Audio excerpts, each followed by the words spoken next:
Oh, use the bathroom. But we're chilling. I'm gonna take a bit of a break from the APEP. Try to get this new character leveled. This is not the Energy Blade Inquisitor. Open, open Skyleaf on my phone. This is a cast on crit, detonate dead. This is what this character is gonna be because I have the two transfigured gems. Take me a couple days of doing like an hour or so run of Merc Lab to get the two gems. It was really funny because I went from not getting them at all, like at all, and so I just ended up qualitying my gems. Dude, when I was done quality, getting my stuff to like 20% quality for my Assassin's Mark and my Lancing Steel, I had a 15% quality like detonate dead, or not 15% quality like spectral helix that I was using. Um, that I just tossed. I like first of all, I didn't get at all the for the longest time the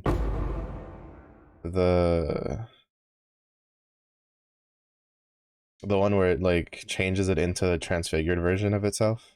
So I kept getting the just the regular one in Merc Lab, but as soon as I was done getting my two like skill gems to 20% quality, the first I got one that I was just changed it to a random transfigured gem, and I put my spectral helix in there, and it gave me both of the dead and the dead ones in that one roll. I was able to get detonate dead of training. Um, and then the very next roll after that, the very next run after that, it gave me the one where it turns it into its transfigured version. And so thankfully with Lancing Steel, it only has like one transfigured version. It doesn't have like multiple. So it was basically just guaranteed be to free me from Merc Lab runs, which was really nice.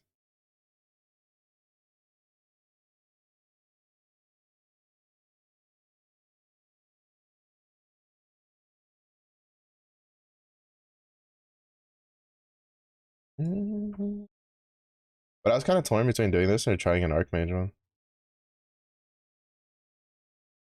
Because with Archmage, I wouldn't have to do Merc Lab runs.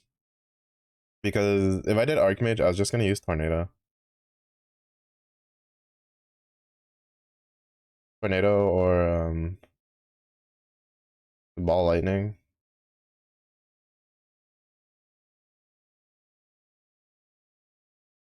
So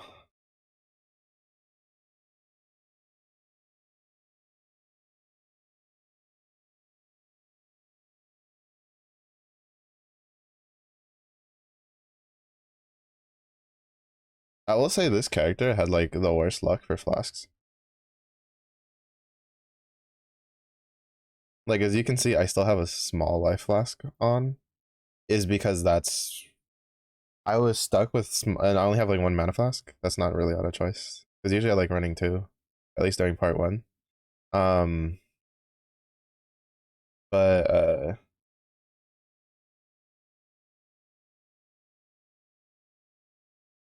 the this guy this character just had really bad luck for flasks. He's had really good luck for chaos orbs though. He's walked out with I think like I've gotten like 6 of them.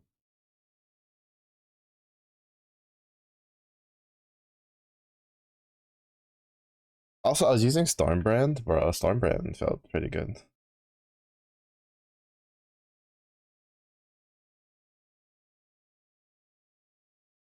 Also, I need to check make sure my Streamlabs is. Oh no, my Streamlabs is disconnected. I don't know why I was looking at it. I didn't.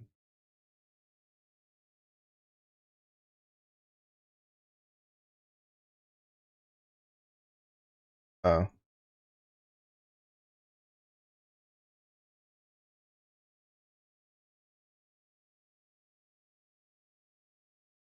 Yeah, see this layout. All right, this layout's not the worst, right? The worst layout that they do is when, like, for instance, you go this way, dead end. Then you have like two other options, right? And then you go the other way, and it goes like dead end.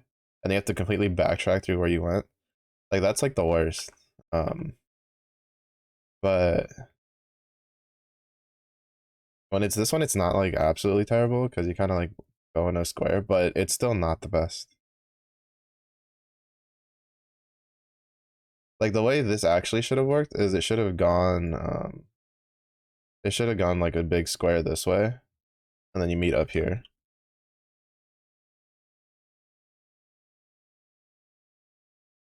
There's a bunch of resistance. This rolled really well. I corrupted that at the little free corruption like thing you get when you're running through the story, and it corrupted really nicely. I lost a socket, but I gained back a rare with a bunch of resistance, which is a win in my books.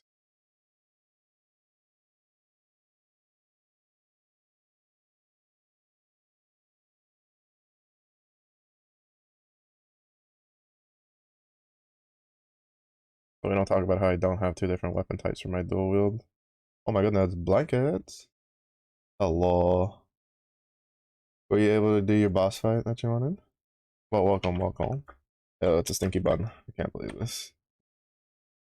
But hello, welcome raiders. For those who may not know me, I am Marshmallow Bear, a bear VTuber. I stream multiple different games, kind of just depends on what I'm feeling. Recently it'd been Apex and Grand Blue Fantasy, but we're taking a little bit break from Apex and leveling another Path of Exile character, but I still do Grand Blue Fantasy at night. I don't have that set up. This is just leveling cast on crit detonate dead character because I was getting fed up with how my other characters were playing. And I was like, you know what? I'm just gonna play a meta build for once. POB available? No. Mostly because like this isn't even like mine. It's just ruse. Like honestly, I don't have any POVs. Bleed bow. It sucked. Doesn't Did you get to try with the Uber gloves that everybody talked about? I guess like if SSF, I don't know if you were able to get to Ubers because like I heard that like bleed bow was good if you got the Uber gloves. Yeah,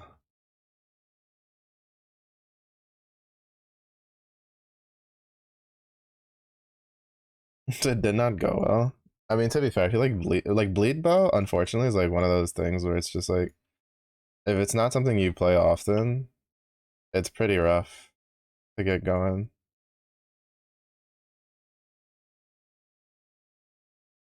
But my character is level 30.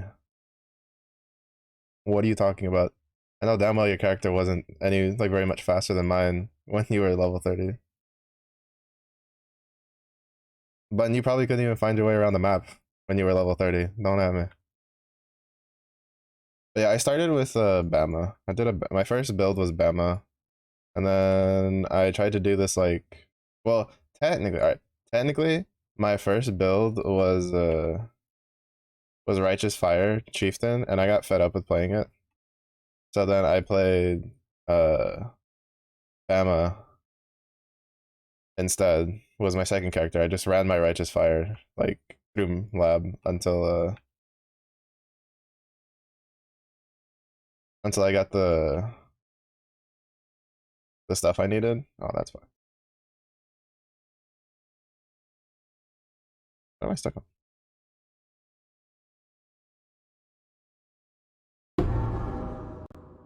What was I? What am I stuck on? Oh, it's not letting me. Oh, okay, that's what I'm getting stuck on. Holy, that was kind of annoying. Like a foil has pretty high.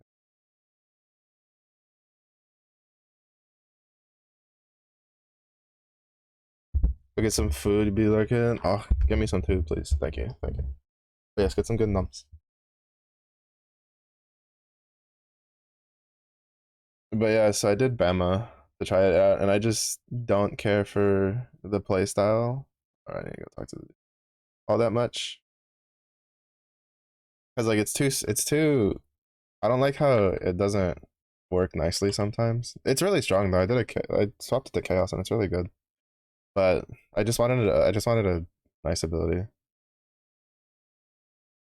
Um But yeah, usually I do Bone Shatter, but I wanted to take a break from Bone Shatter.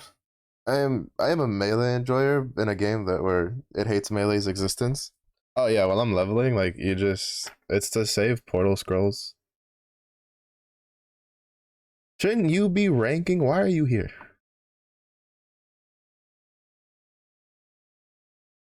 That's a match. What's up, Slingster? Good luck on your ranked grind. You got the Yuna carries, I believe in y'all. So it's not another day, another build. I told you I was making this build like 5 days ago. Well, now Slingster. Slingster out here being a hater. How many divines? All right, is this where I tell you that I play Trade League, but I play SSF in Trade League? I mean, there's 7 divines just that I natural just chilling in my dash tab, but I don't invest in Trade League.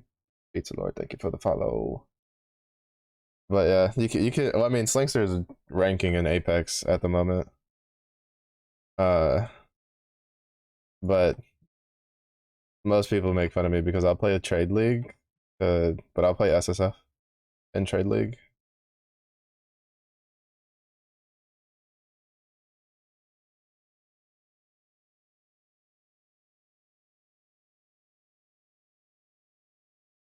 The div price died. Well, so the Divine Ore has been steadily decreasing in the during this league. It was like 130 at the beginning of the league. It was like 100 div like last week, and then I guess now it's like 85 because the divs lost a lot of power currently because you have for 2 reasons. You have Necropolis crafting, which means you don't really need a Divine Orbs as much as you did in previous leagues. And secondly, you can't use Divine Orbs to roll maps. And what people are doing is they're using Chaos Orbs to roll their T17 maps and using Alk Orbs to like fish for good haunted modifiers on their regular maps. And so that combined made the Div Orb like drop in price, basically, because Chaos Orb is now like more valuable because of the current league and how it works. So yeah. So the divination orbs actually aren't like worth as much as they used to be. Yeah, but that actually didn't do anything to the price, like as much as you would think, because like the amount of it in the flux of it just like that doesn't really affect it as much because divination orbs are a consumed currency, right?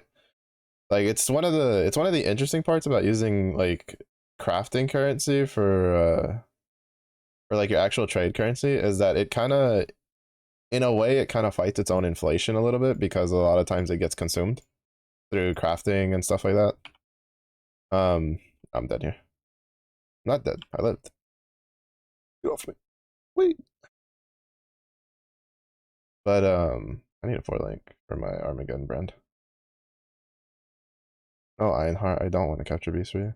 But what really hurt it was the fact that divination orbs in general just aren't needed this league like they were in previous leagues. Because you don't need to craft like the cannot roll prefixes because you just graveyard craft it. And then everything else just wants chaos orbs for tier 17s and then alchemy orbs for everything lower when you're hunting for good haunted mods. That's the main reasons. Like divination orbs are still really good if you play kind of like I do, where it's a bit more I like play a little bit more like SSFE, but it's just like it's just dropped because of the league mechanic. Where was I going? That's it. Obviously. Here. All right. Good to know. But yeah, this is just. But yeah, I have like. Lankster's making fun of me because I have like 6 builds. Because I have this problem where like I want to find a melee build that I enjoy playing, and to be honest, like I've played a lot of Bone Shatter. Like out of like probably like my 900 or so hours of Path of Exile, at least probably 800 of those was Bone Shatter. No, 700. I'd say 700 of those was like Bone Shatter, and then like another 100 something was in slams because I didn't play too much way back. A lot of my hours came from more recent leagues, but I did play it when like Earthquake and stuff was like considered brokenly oppressive, which was fantastic. I loved that time period. I can play the quest so many times because this is my relaxation period. I just turn my brain off. Like this is chill. Like you're talking to someone who's played multiple MMOs and Diablo 2. Like I'm used to having to do the same quests over and over and over again. I just zen out and chill and listen to music.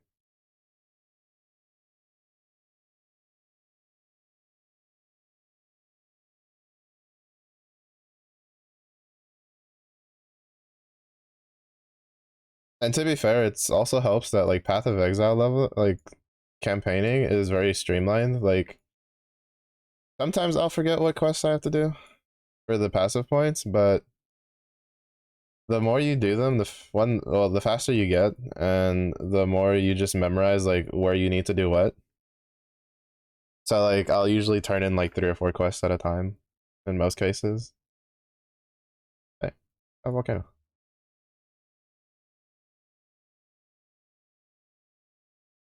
To be fair, the only time the campaign gets frustrating to me is when you get the bullshit layouts that have like 32 different dead ends for no reason. Because for whatever reason, GGG loves adding those kinds of layouts as an available pattern for the system, and it's really annoying because it's really unsatisfactory. Like, ah, yes, I love going into 3 different dead ends that don't have a tell that, like, in which direction I'm supposed to be, like, going, and that I have to backtrack to then go the right way. I think it's I'm pretty sure.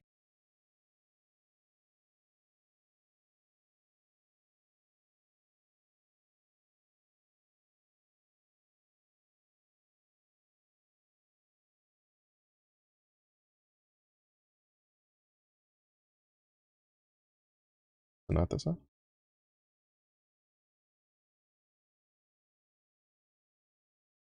It has to be this way.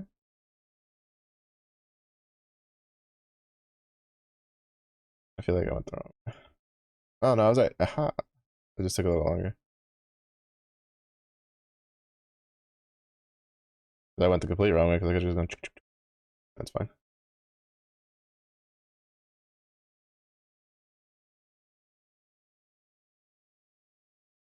Hey, when the map's just like the same but flipped.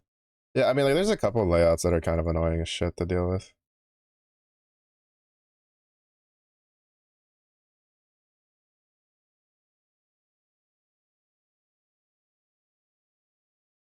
Oh, I need one of those later.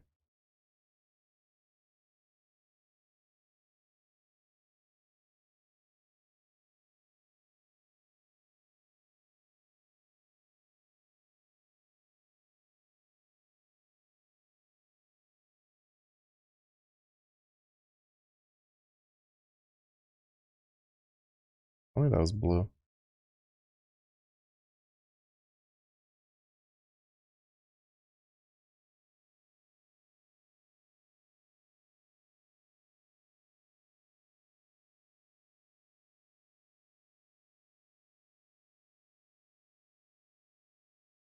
I need to get another weapon type offhand.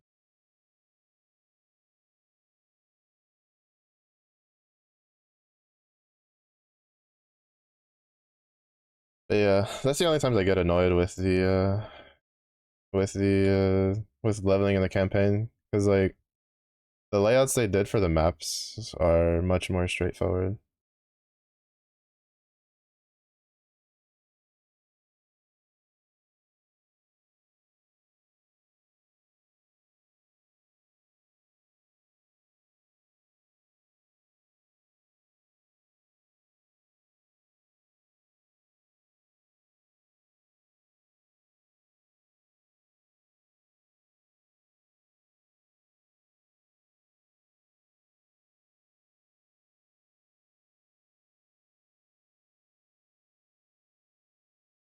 Volcano, volcano.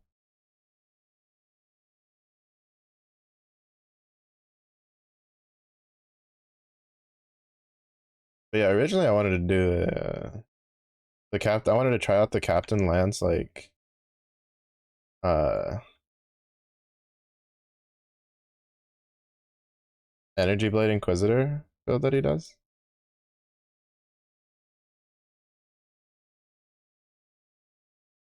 because that looked pretty fun.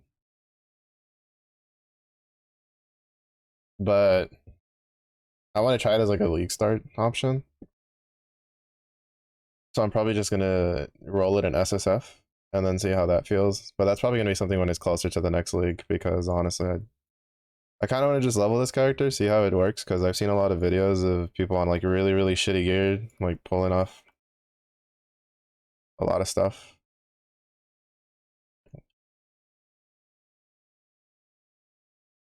So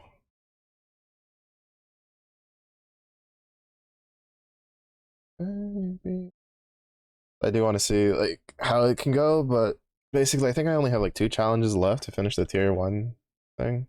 Yeah, which I still have like really easy ones to do. I could technically finish it like right now if I wanted to, but I kind of trying to see if I can like eke out a little bit more fun from the league, quote unquote.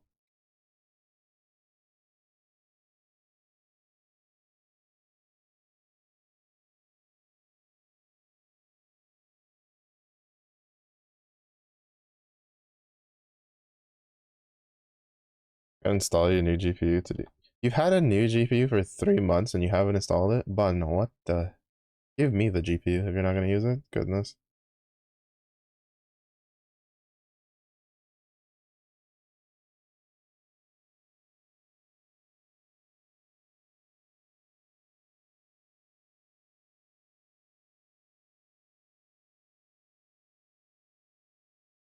You don't.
You know, this is my first time ever using brands, and I kind of like them, honestly. I was using Storm brand earlier,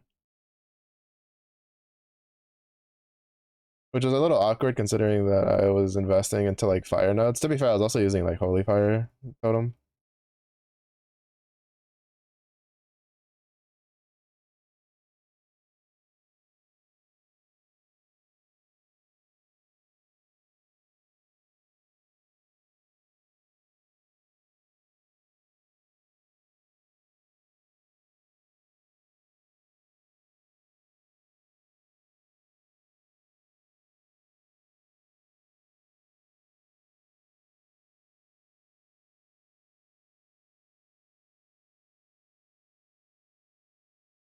I just like overestimate how much the actual like range for it is. But yeah, so personally, I'm more of a melee enjoyer. I like using like Earthquake. I like using. Well, alright, I'm more of a slam enjoyer personally. I say I'm melee enjoyer, but to be honest, like I prefer slams, but slams are in such a like rough spot right now that like I just don't feel like the sheer amount of investment you need to do just like I have an Earthquake champion build, which feels pretty decent, but like it just falls over even with the defensive layers of champion, where it's just because of how hard you get hit. To be fair, this league kind of exacerbated it a little bit because like it's kind of hard to sit there and be like, all right, I'm gonna like take the 2 seconds it takes to hit slam the ground, and then the extra like I think I have like a second and a half or something before it explodes. While this like pack of mobs with 300% crit chance and shit like that just shotguns me to death while I'm waiting for my earthquake to blow up. Like, and it was really, really frustrating to listen to the interviews they've had about like the melee stuff because as someone who's played a lot of melee, it feels like they don't really understand the actual problems around like what's causing issues.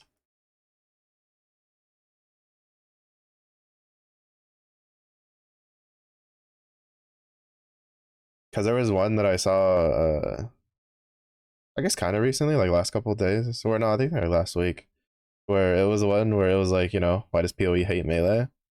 And they answered like they went on and on about this like the bosses and how like, oh, it's like, we designed the bosses correctly, and it's like the bosses aren't the fucking problem.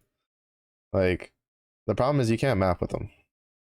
I mean, to be fair, the bosses are also part of the problem because like I don't know what kind of like fairy world, like fairy tale PoE game they have going on, but like a lot of the bosses don't have mechanics that are very nice. Because like it was funny because like one of the things that was brought up was like, oh well, with range you have distance, and they're like, oh well, distance isn't really a problem because for range, actually the farther out you are, the like worse it is to like the harder it is to dodge cone AoEs.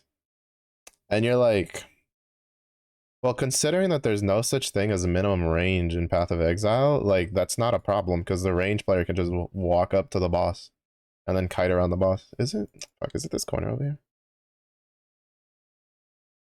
So like, yeah, it's still kind of an issue when one version, like one option, when a certain skill has the option to be in melee and to be at range, and one does not. Like, that is still. It may not necessarily be like the biggest problem. I guess you could like he's technically right, but you can't sit there and tell and be like, oh, well, it's not actually like an issue. It's like, no, it is. It is It is part of the problem. No, yeah, it is okay.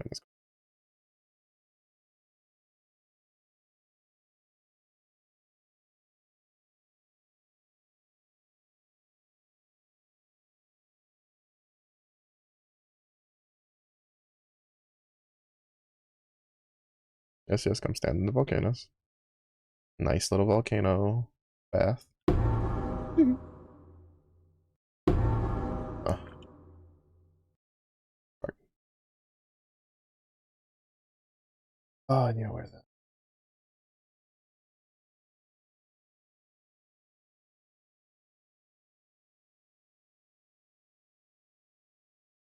I still wish they would just make it where quest items had their own little thing and they all just fit in there.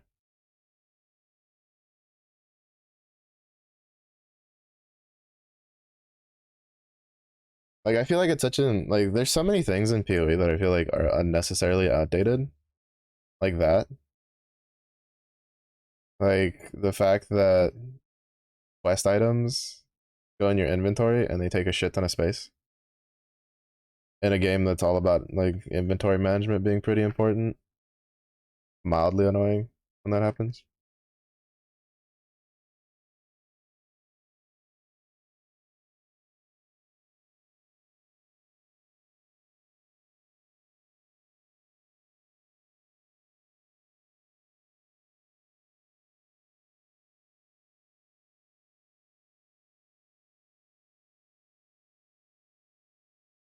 My armor is like so bad though. But I just can't drop it for anything.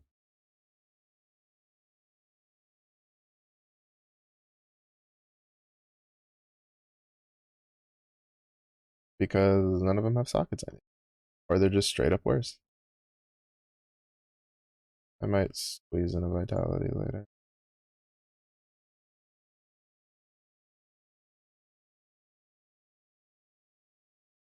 But yeah, Like I'm not like super duper. Oh, also like oh my god, the other part that kind of like triggered me was when they were talking about damage, right? And like they were sitting there being like, oh yeah, but like because like they were obviously like the biggest thing that melees in general like we would like change is for strike skills. Obviously, we would like it that totems aren't as chokeholdy on the builds as they are. But to be fair, like almost all of us just don't want that to be a thing. Like I'm kind of in the camp that the like the melee totems just shouldn't exist.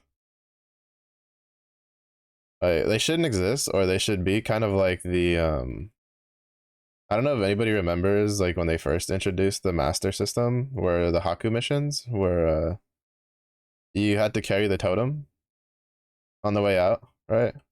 Like you had to go through this like you had this little like um basically area where there was a totem all the way at the other side, and then when you picked up the totem you had to backtrack with it, and it had I think it had like a negative effect on you, or I think it did multitudes of things, but then you had to fight your way back out. um like so basically they have it in the code somewhere. I don't know if it's still actually I don't know if it's still in the code because it's like so old, right? But like they had the capabilities to make the totems basically be like banners, like the ancestral totems and stuff like that be like banners, because I'm pretty sure that's the file or like that's the code they used for Fist of War, the animation, because it's literally the same exact animation. It's the same size and everything as the old like Haku mission totems. And people are like, well, I don't like, why can't they just be like that? Obviously, it would cause an issue with like multiple totem like support and stuff like that. But you can always just leave multiple totems for like the spell totems and stuff like that instead. And it's just like it got really annoying because they were like, oh, it's because we don't have enough like multipliers or like I'd have to re-listen to it, but like the general gist from what I understood from it was they were like, oh, well, totems have to exist because there's just not enough multipliers to like amp up the stuff because like socket pressure or whatever. And I'm sitting here, I'm like, that doesn't make any sense. Because if that was the case, then you would have to use something equivalent to totems for ranged builds, but you don't. Like you can't sit there and tell me that like the problem isn't really like damage multipliers. It's the way like abilities shotgun when they're ranged that you just can't replicate on melee. Because like for instance, ancestral call, right? It cleaves like multiple targets, but imagine if like ancestral claw lets you like for instance, like imagine if ancestral call was oh it hits as many melee targets like in your area, or like all the hits just hit the like you hit right, like it's like oh you can hit like 3 targets next to you, or you hit one target like 3 times, like stuff like that, like something like that. It would probably be the equivalence, right? Because you're just shot and getting something like for instance, like the new Archmage build, the reason why the Frostbolt skill, the transfigured one, is so strong is because it shotguns.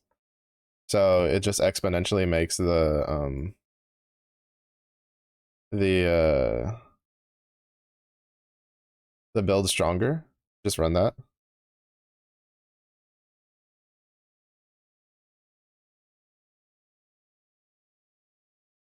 I don't remember. No, I think it's like 2 blues is what I need. 2 blues and 2 greens for cremation. But it's just like I find it really hard to believe that the reason that like they feel that you have to have totems is because of damage multipliers, when like to be fair, it is like I guess the path of least resistance kind of deal. Because if you take out melee totems, you then have to go and individually balance every single individual melee skill. Even though to be fair, a lot of those bonuses can just be baked into some of the into like the passive tree, I feel. But again, it'd still be a decent work. Like I'm not gonna pretend like it's like super easy, like flip a switch and like things fix themselves. But that's kind of the weird part. A lot of people think that like these fixes, which being able to vocalize them is really easy, like are just easy to implement. And it's like that's not how that works. That's not how that works at all. Like it actually takes a decent amount of effort to do some of those. Like I'm fully aware that removing melee totems will be ooh shit. I was getting shotgunned. Speaking of getting shotgunned. Um would cause them to have to do a lot of extra work on the passive tree and stuff. because they'd have to go and crunch numbers and like alter a bunch of passive nodes and stuff like that and notables. And the problem is that like the passive tree for the most part, at least for melee, isn't really like can't do that very easily because a lot of the notables are attached to very specific things for melee. Like for instance, you play a build with axes, you take hatchet mastery. So then you can't just simply just make uh you can't just bake in more attack speed into hatchet mastery because what about the builds that don't take hatchet mastery, right? Like what about the sword builds? What about the mace builds? What about like you have all of these builds that they have to take into account because of the way they design the passive tree, which to be fair, I like that in a passive tree. That's not a complaint. I do like that the passive tree is like that. Like a lot of there's actually people that don't like that, but I think that makes it interesting. Because then you actually have to think about like what kind of weapons and stuff you want. But I'm a little bit more old school because I remember back in like WoW and stuff where you would have like a warrior, if I remember correctly, had the passives for specific damage types, right? Or like for instance, orc had higher skill level with axes. Humans had higher skill level with swords. So if you played like an orc warrior, you took axes because you were just that was just a free like I think it was like 1 or 2 levels, which made a substantial difference because it would go over cap. So it's just like stuff like that. I think is good for a game.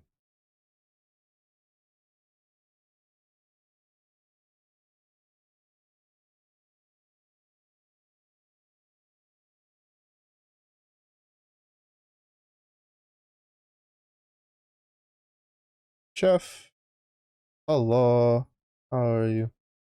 Oh,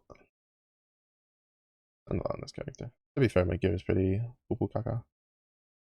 But how have you been? How is your week?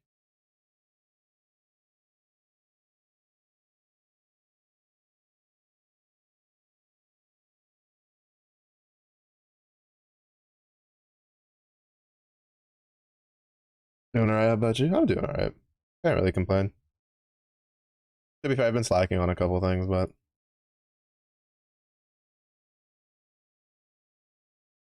it's just my brain's been going through a bit of a loop on certain things recently. I'm kind of in a let me just brain off and just do what I'm used to kind of mode, which is stream and game.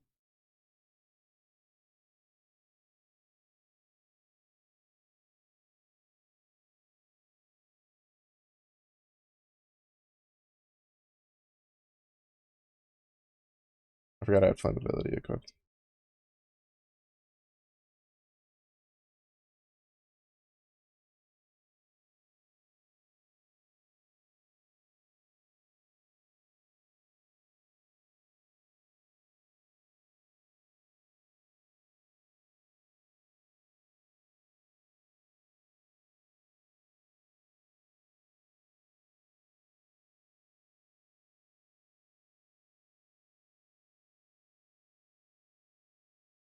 It was crazy coming up in the school year. Oh man, catering is going burr. But it's your weekend now? Winning.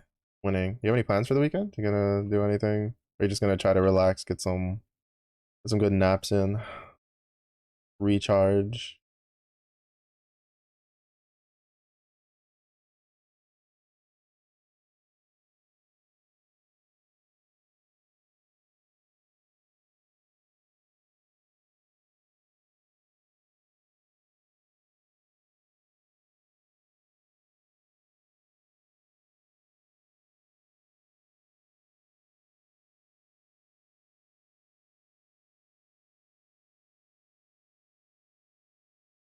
I'm a good red again. It's like it's kind of cool to have the whole meteor thing, but I like storm brand better.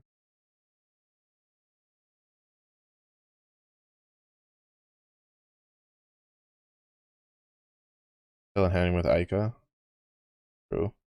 Nothing like a snipe mama to recharge the batteries. Every screech could power a city. Goodness gracious.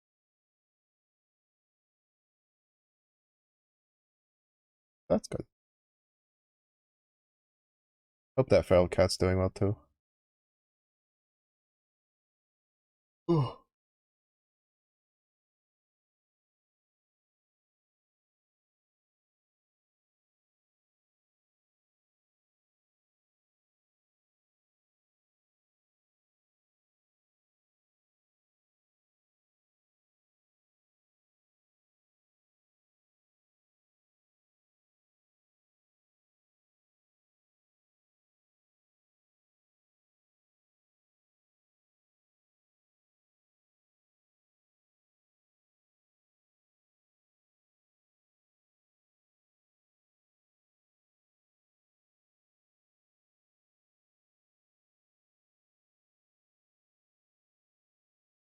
Stream of the surprise. Let's go.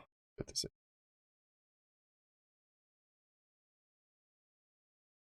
It's always nice to get a Night Mama stream in your system. At least, sheesh, that was a little spicy. Or twice a week.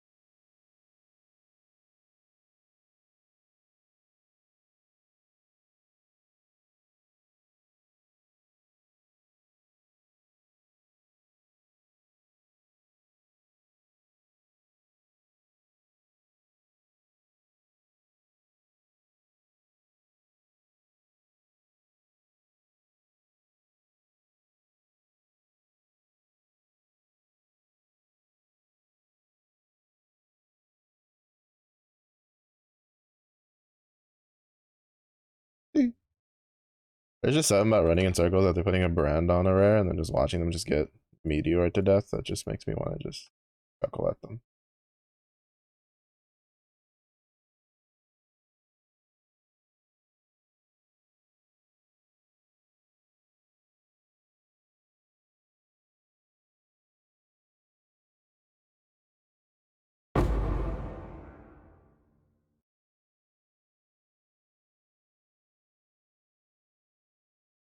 Well, that's good. Glad to hear that.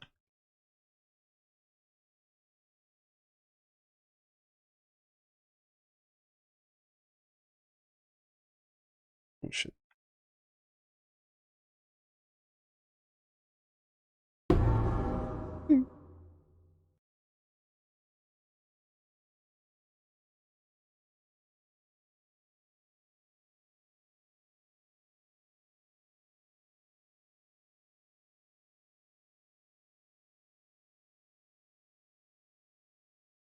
At least got some passive points.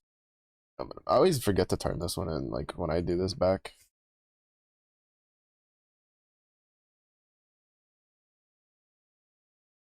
I don't know why. Like I always come back here when I do this. This is the fastest way. It's just speed.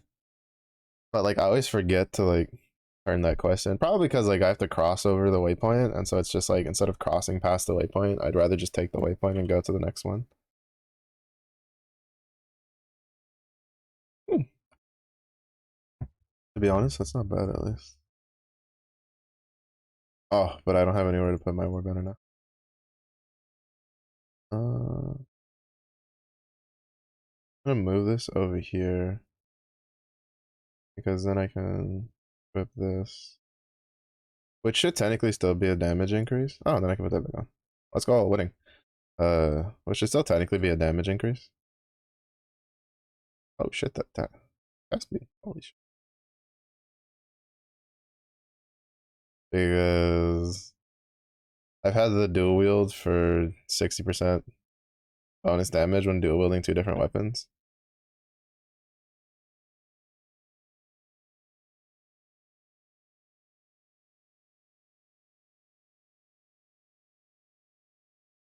But I haven't been wielding two different weapon types.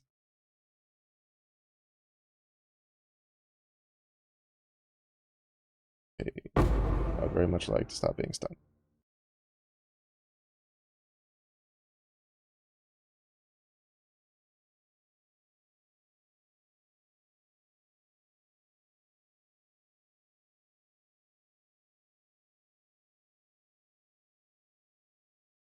Oh shit. Those guys died really quick.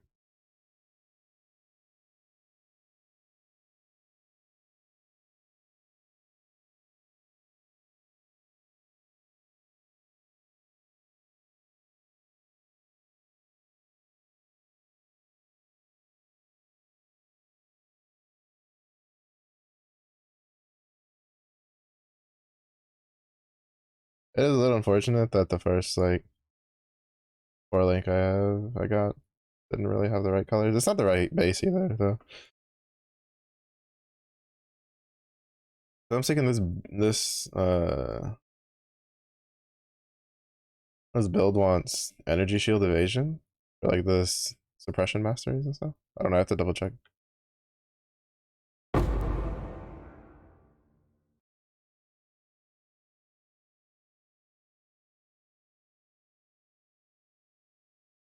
Bro. It kind of sucks when you play like I'm someone who's played melee a lot, and then like I do get mildly annoyed when I play a ranged or spellcasting like uh build when I'm leveling, because I just realize like how much easier it is to level as over melee, and it just annoys me. Like I'll go through this whole process of being like, oh wow, that was really comfy, and then I'll be like, what the fuck, like like then I just get annoyed because I'm like, man, why is melee such a pain in the ass? I don't know. I guess for me, it's just kind of weird because like I know part of the reason why it's like a pain. That was actually the third thing that kind of got on my nerves a little bit. he was like he was like, oh yeah, no, because if we make melee too strong, then nobody has fun. It's like, what the fuck you talking about? Looks at all the range builds of people just like one-shotting fucking the feared or like melting uber bosses in like seconds. Like, bro, the entire point of an ARPG is being able to reach that level of shenanigans, like with a build.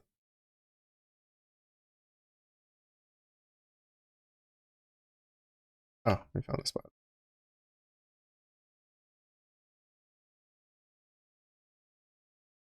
He's dead.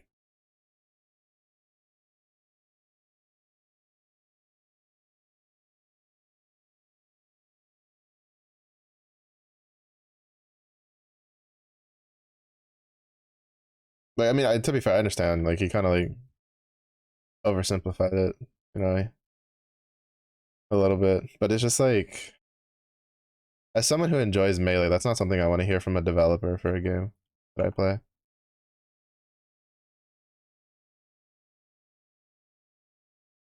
Especially considering it's in a state where like the amount of melee skills that are like, I wouldn't say viable.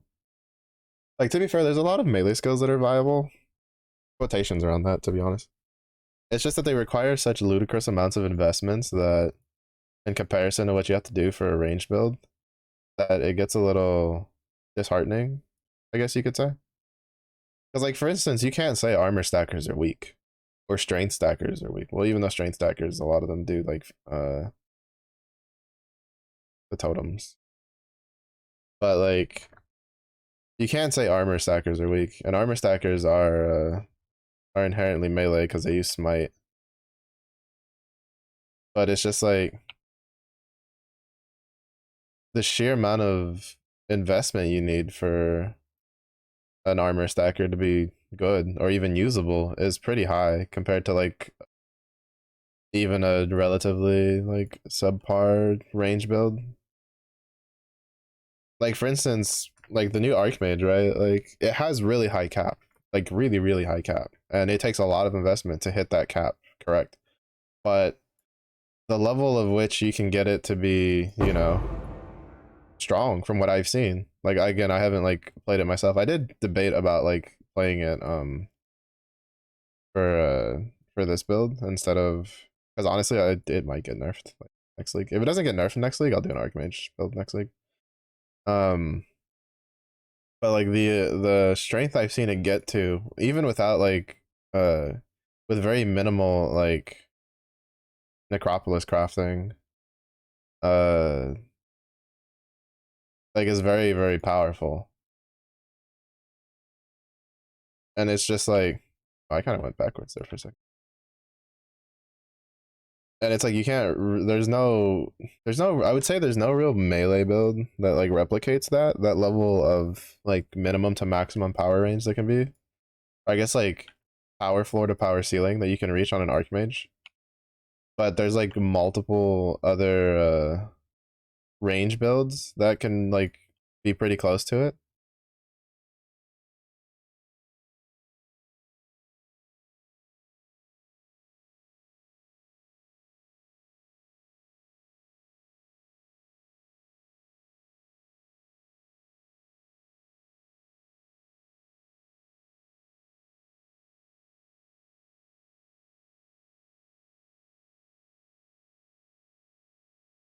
Like it does get a little concerning when people are just like, well, you can just buff the damage for melee skills, and they're like, well, that's not really an answer. It's like it's a boring answer, but it is an answer.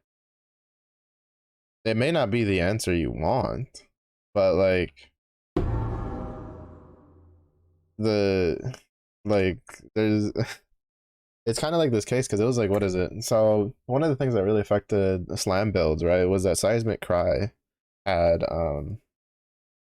had whatchamacallit, seismic cry used to have a damage amp on it that would stack with intimidating cry. So those two combined made slam skills deal a shit ton of damage, which is why you had the piano playstyle, as it's called, where you would piano a bunch of war cries, and then you would you would then piano the war cries and then do an earthquake or something, and it would just delete, and it like you just delete a boss in like 2 hits or something like that and stuff like that. Like, but they removed that. But then, from what I understand, when they removed that, they didn't really compensate it through anything else. And it's just like, and then there's the virtue of that the more fast paced increase of Path of Exile, uh, kind of made it hard for stuff like mostly. I feel like, to be fair, I feel like most of the slam skills aren't really too bad. I think the only one that really suffers from the fast pacedness is Earth Shatter, because it requires, like, in order to actually get all the damage out, you need to Earth Shatter. I think it's at least twice before you blow up the spikes. So, because like Earthquake, you usually go lesser duration, but then like, oh my god, then they did this thing where like when I heard there was an Earthquake Transfigure gem, I was kind of excited because I was like, oh shit, maybe it'll be like extremely crazy. Because from what I understand, the Tectonic Slam one's really good, or not Tectonic Slam, the Earth Thunder one. I keep saying Tectonic Slam, but that's because I want a Tectonic Slam like Transfigure gem. I want a Tectonic Slam Transfigure gem that doesn't consume endurance charges, but and maybe it deals like lightning damage instead of fire damage. But it's just like the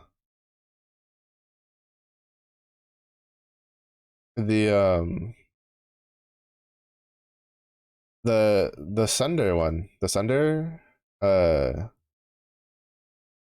Transfigure gem, from what I understand, is really strong. Like it's really good. I've definitely seen a couple builds get, at least for mapping, being really particularly like pretty good, pretty up there.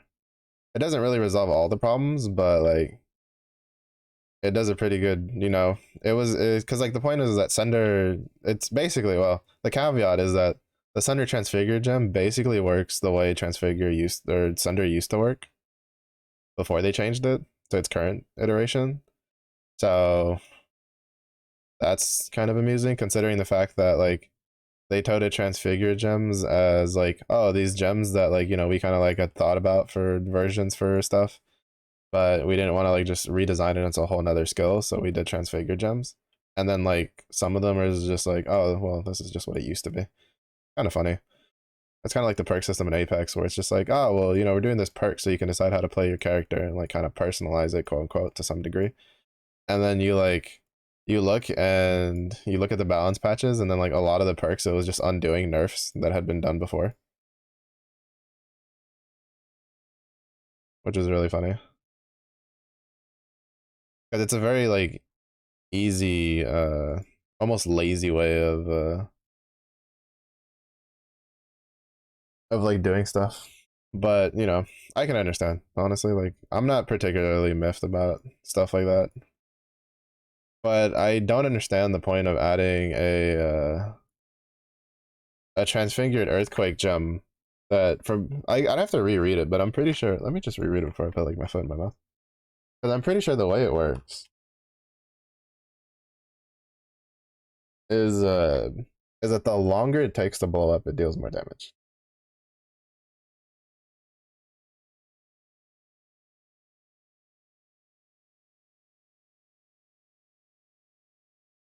It was an earthquake.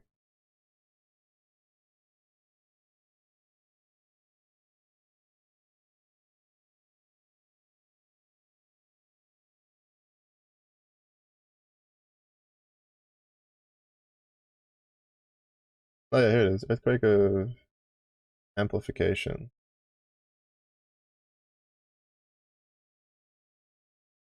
Yeah. So basically, earthquake's biggest issue had always been that you hit the ground and then the thing goes off.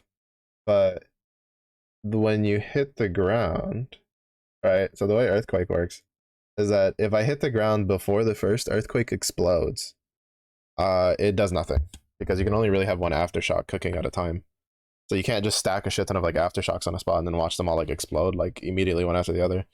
So you kind of have to like fine tune this thing of like lesser duration with attack speed. So you go boom, explosion, boom, explosion, boom, explosion, boom, explosion. And then they decided that they were gonna make a transfigured gem where the longer it takes for earthquake to blow up, the more area and damage it deals. And it's like literally pretty much every single earthquake build goes around trying to reduce how much time it takes for earthquake to explode. And then you make a transfigure gem. Well, like it reduces the amount of time it takes for earthquake to explode, specifically because earthquake like explosion time, like the way earthquake works, just doesn't really it doesn't play nice with the way Path of Exile is at the moment. So then you make a transfigured version that just doubles down on the problem? Question mark.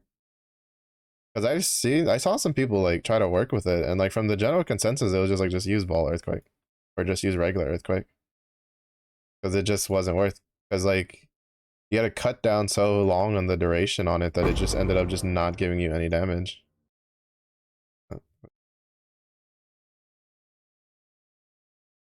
And it's just really weird to me that you have like this data of how people are building a skill, and then like I understand like again they had touted that it was like, oh, these were like ideas that we just didn't want to make like extra skills for, even though some of them are still kind of weird. Like what is it, Frozen Legion? That was another one that I was really excited for. Because like to be honest, I was hoping that Frozen Legion like they would just like do like what they do in some cases where they change like the element and stuff like that. But I think there's some of the transfigured gems that they change how like the elements work on it and stuff like that. But but it's just like basically they the Frozen Legion transfigured gem is basically exactly the same. It deals, I think it's like slightly less damage because it preps itself faster. And I'm just like, well, what's the point? Like I was confused. And from what I've seen, like nobody uses it.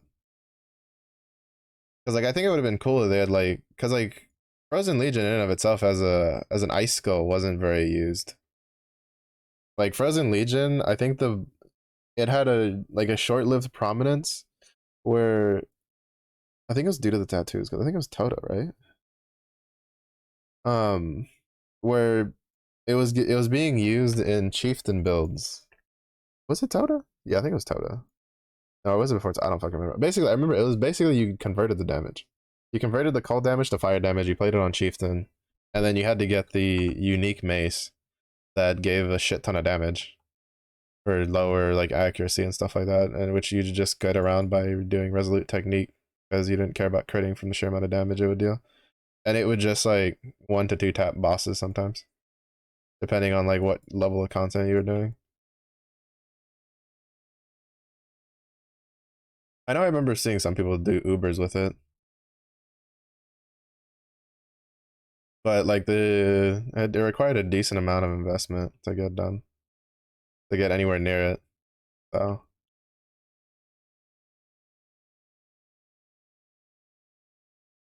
but it's just like it was still kind of like a cool skill though, right? Because you just summon these like ice statues that they all swing, and if you can like basically it did the thing like I mentioned earlier, right? Shotgunning. You could like summon all these ice statues, and it would just shotgun whatever was in the middle if you could get it to like place properly, because it did take some finagling for placement. But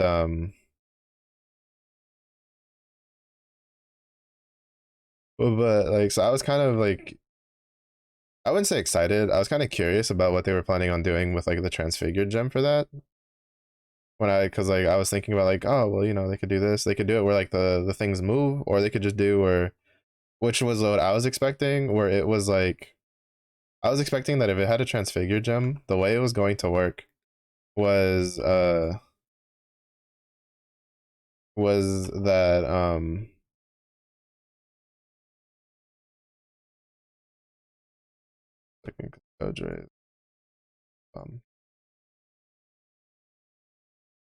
was that it would still keep the like stack mechanic, but instead of being like multiple ice statues, it would just consume all your stacks to do like one giant ice statue, which I thought would have been pretty cool.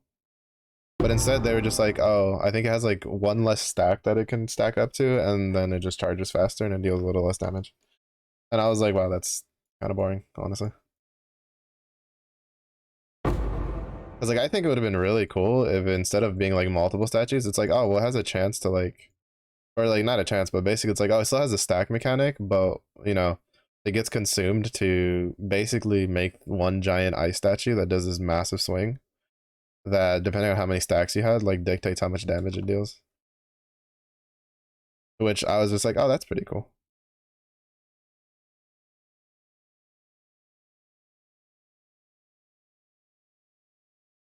Like something like that would have been pretty cool. That's what I had in my head as a thought for it.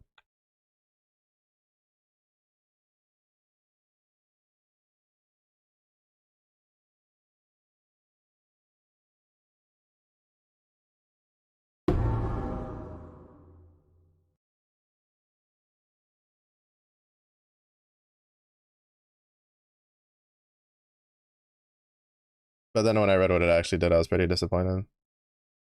To be honest, Earthquake, I don't know what they could have done for its transfigure. Like in all honesty, like I think Earthquake's just one of those skills that they shouldn't like didn't really need a transfigure gem, because in all honesty, I don't see it having anything that's like super interesting. It's like, what, you're gonna make it, I mean, like the only interesting thing would be if it had like an effect that basically baked in either lesser duration or Fist of War into it so that you wouldn't have to run those. But hmm. Also, I'd like to see Fist of War be like, I don't know, not just like once every, what is it, like 2 or 3 seconds? Is that a battered foil? That's a. I really wish there was a way to just minimize the corpse thing. There's a lot of times that I don't care for the corpse. That's like summoned.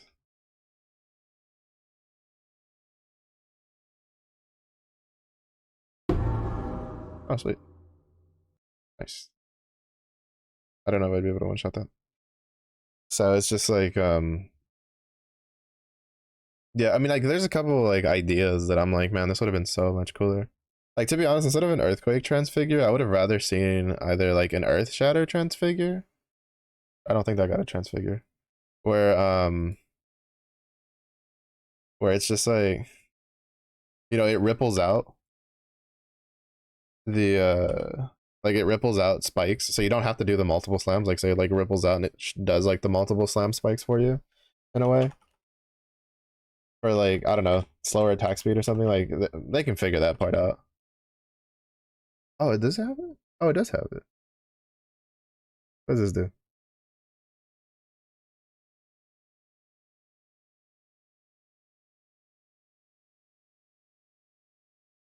Ah, So they have one that automatically shatters by itself.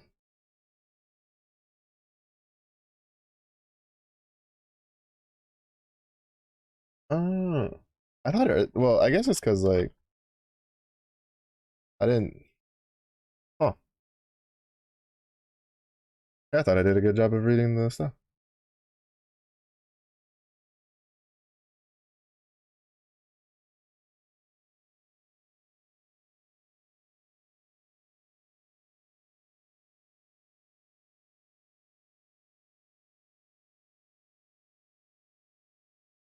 But yeah, I don't know.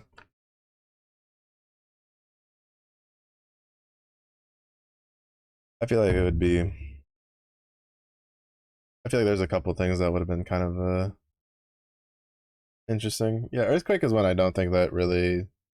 I don't think there's like a like a transfigured version of that.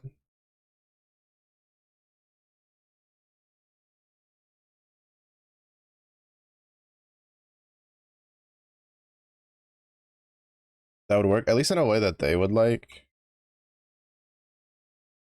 Because like for instance, in my opinion, if you were gonna do a transfigured gem for earthquake, it would just be the case of I would have just been like, oh, just make it either instantaneous or do something funky with it, stuff like that. Like if I did a transfigured gem for go refill our flasks because we used a decent amount. If I made a transfigured gem for earthquake, I think the two things I'd play around with would be one would be for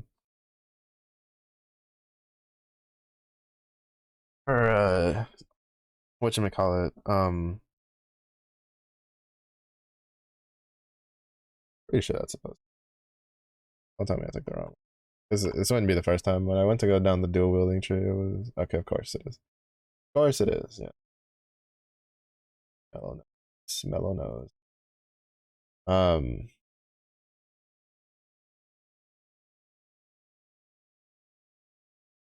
But yeah. So it's just like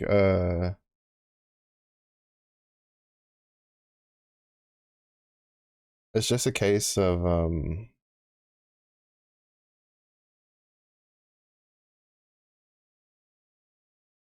541.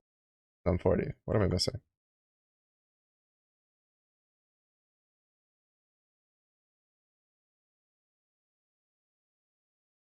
Like for instance, if you want an example for transfigured gem that I think they did really well on was the tornado one. Oh, I don't have these two. How did I miss that? Like literally, I've been staring at this tree. I just missed that. But nothing. Wilderness. But I think the tornado transfigure gem, I think is like one of their best transfigure gems that they've done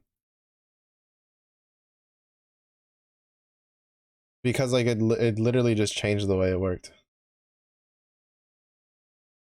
in a way that I think was really cool and gave you like build options for how you wanted to like make it work, right? Like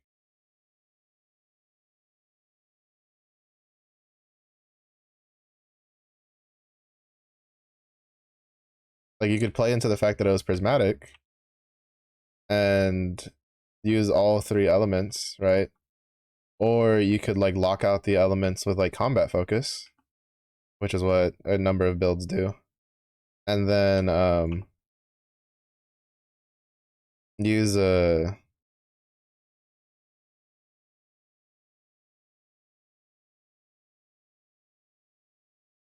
use specific setups and stuff like that. Like it was really, really well done. Like in all honesty, like they did such a good job with that.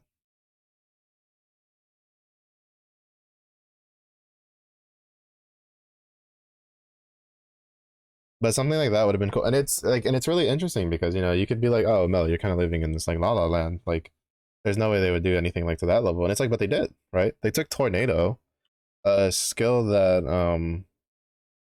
generally would take projectiles to make it get to full power. And then they turned it into basically its own standalone skill, right? Because now it just deals its own damage. You don't have to have others like stuff, right? Like, and it's just like you just sit there and you're just like, man, it's pretty cool, pretty cool. It'd be nice if melee got something like that. To be fair, like the dual strike of ambidextrous or whatever it's called, like I don't like. I think it's pretty interesting. I don't think I want any of these.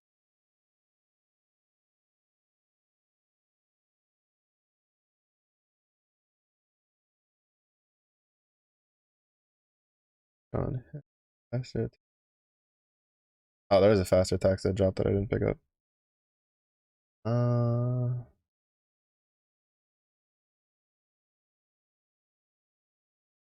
Determination is something that I haven't put on, but that's something for later, I guess. Hmm.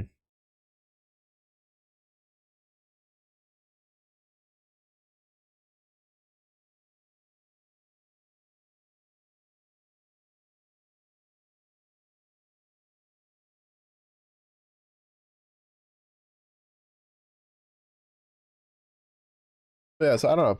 Like, I guess part of me is kind of like just slightly disappointed because it's like there's a and like there's definitely ones that are, I guess, quote unquote boring how they transfigured them, but it's in a way that people like have been interested in, right?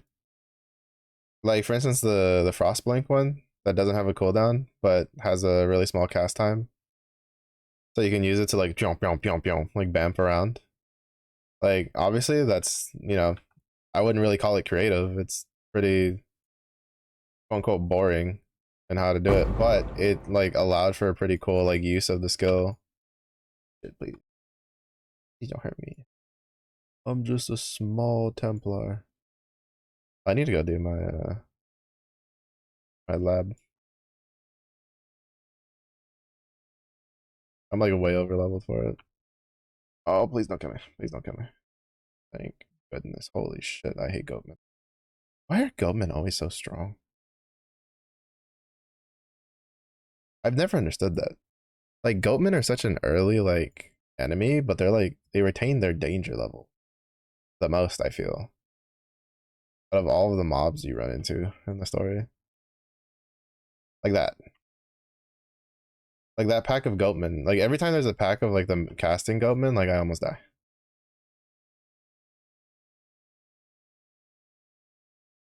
To be fair, like, a good amount of it is because I haven't done my lab and gear is pretty shit.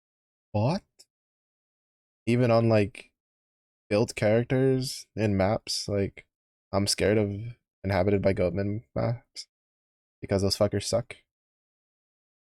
Because they deal a lot of damage. And like it's not even just like a singular mob either. Like it's not like, oh, these specific goatmen are the problem. No, all goatmen get out damage. They hurt. Real bad.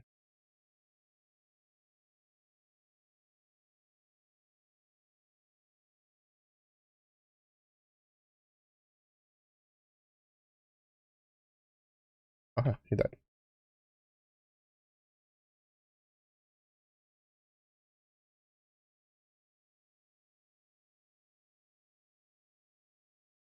The goats really do be the goats. At least luckily with this one, like again, it's less of an issue with ranged, right? Because it's just like like for instance, this build, I just toss a brand at them and the brand just kills them. Like I don't have to do anything. On melee though, like it's like, oh god, I need to like blink, leap, get on them, and then fucking hit them. Because if you don't hit them fast enough, they're gonna murder me.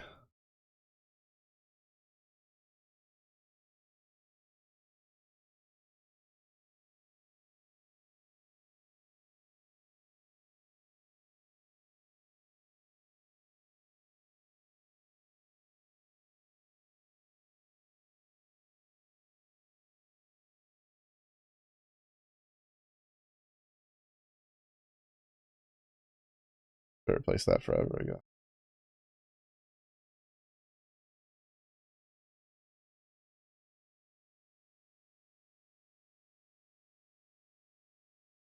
But yeah, so that's just it's just as someone who plays a lot of melee, like it's and like this isn't like necessarily a problem. Well, to be fair, the way they're tackling it is a bit weird. But like as someone who's played melee in every single game I ever play, like this isn't exactly a problem that's exclusive to Path of Exile, right? Especially in the ARPG area. Like last Epoch, I'd say did a pretty good like go at it, but even then, it's still not perfect because like last Epoch still had a thing where let's see if we can put fire damage on that. Where like range was still really strong. It's just that like the way they handled it, melee had uh a pretty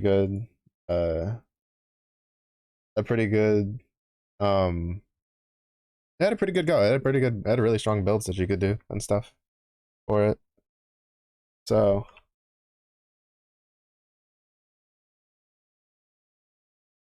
I mean I am level 40, so then I have gotten some chromatic. We'll still hold on to this because we can use this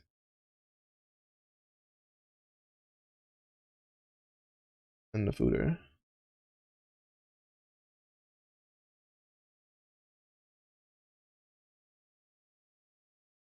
Oops.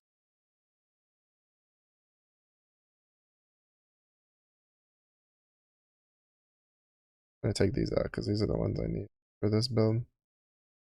I don't want to like lose them.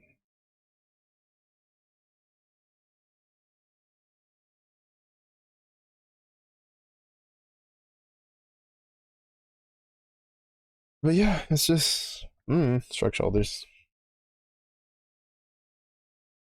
Oh, this isn't the right color um for cast on crit, but it is the right colors for because cast on crit. It needs to be like 4 greens and a blue because for whatever reason desecrates a green gem. I don't know why this is a green gem, but it's a green. So is detonate dead. Shrug shoulders because I have a 6 link somewhere. Yeah, here 6 linked crypt armor at a little 80. That there's no way. This is perfect. This is actually perfect. Perfect colors. I didn't realize that. These are perfect colors. These are perfect colors. Because I need 4 greens and 2 blues. And it's uncorrupted. Holy shit, I didn't realize that. That's insane. No, fucking don't destroy it. You crazy? Bro, you destroy that, I'm gonna cry. I have not had a 6 link with perfect colors drop like ever. Ever. In my in like any of my time playing this game, I have never had a perfect like I've always had to like finagle the colors.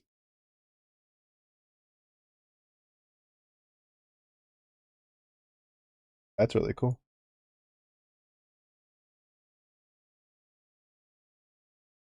Okay, so now the main issue is I don't have the right colors. Oh, I could run cruelty on it.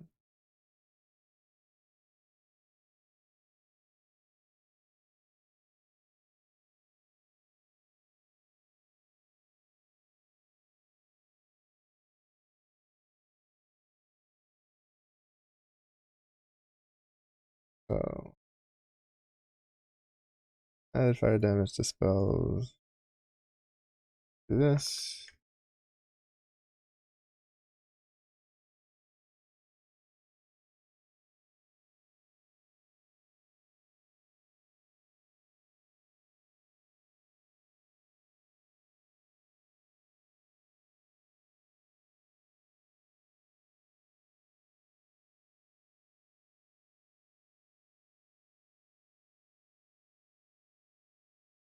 Run.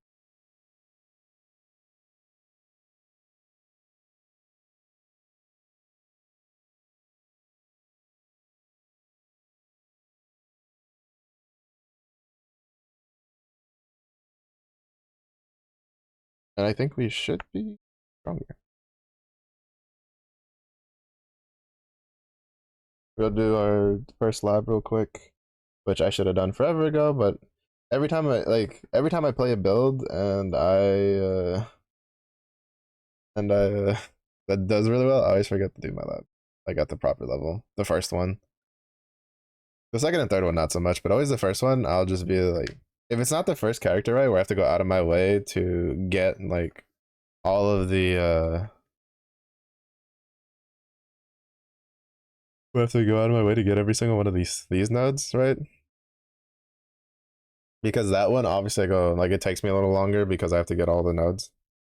All the like labyrinth stuff. Which to be fair, I think even to this point, would I have enough? Would I have all the lab?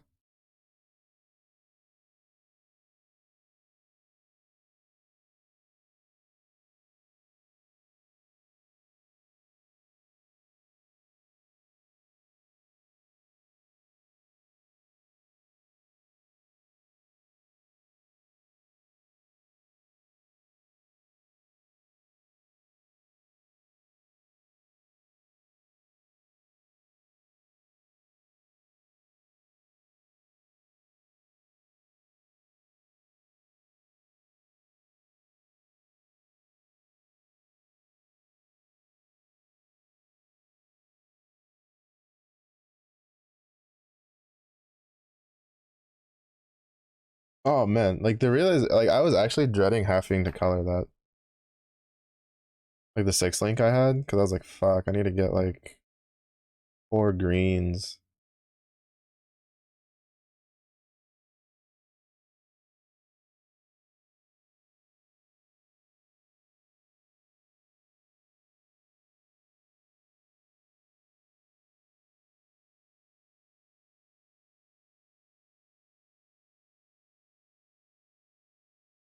I have to be kind of careful because like while this build has damage, it doesn't have like defensively. It's probably still pretty weak.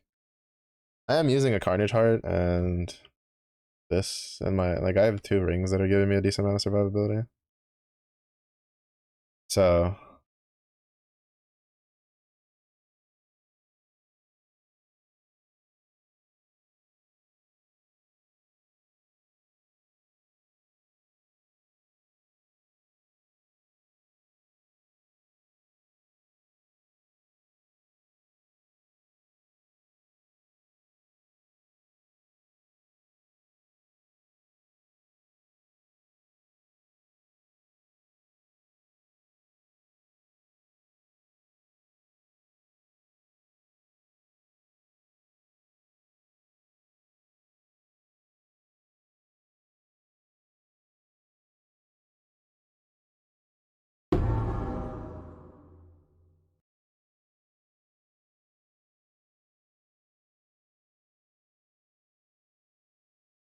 yeah, if anything, I might at some point try to do just like Merc Lab runs to see if I can get the Sunder.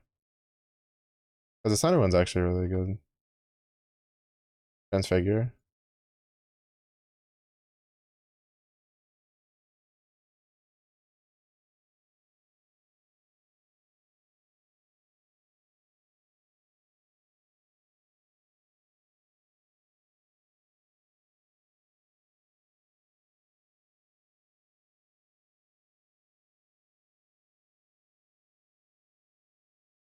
Also, I haven't had to do Delirium yet, but I did fuck around a little bit with some like GPU settings because I was trying to do some fixes for Apex. And then my brain went, wait, if this works for Apex, it should work for Path of Exile. So I didn't do everything for it, but basically I did the whole thing where you add like the GPU thing to your like advanced graphic settings and you set it to high performance stuff. And to be fair, while I still have the little weird thing where it like takes a second to load, that was actually a latency spike, not a frame drop. Um, like when I first load into the game, I haven't really had an issue with the game since. Like past that, which is usually not the norm. Usually when I have like a lot of stuff going on, it tends to like drop frames pretty hard. Okay, no, I was right. I need to get flame dash though. At least like leaf slam or something.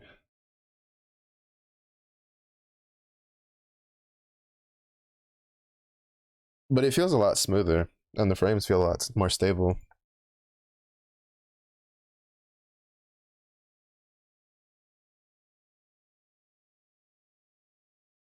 Oh, I know what passive I'm missing.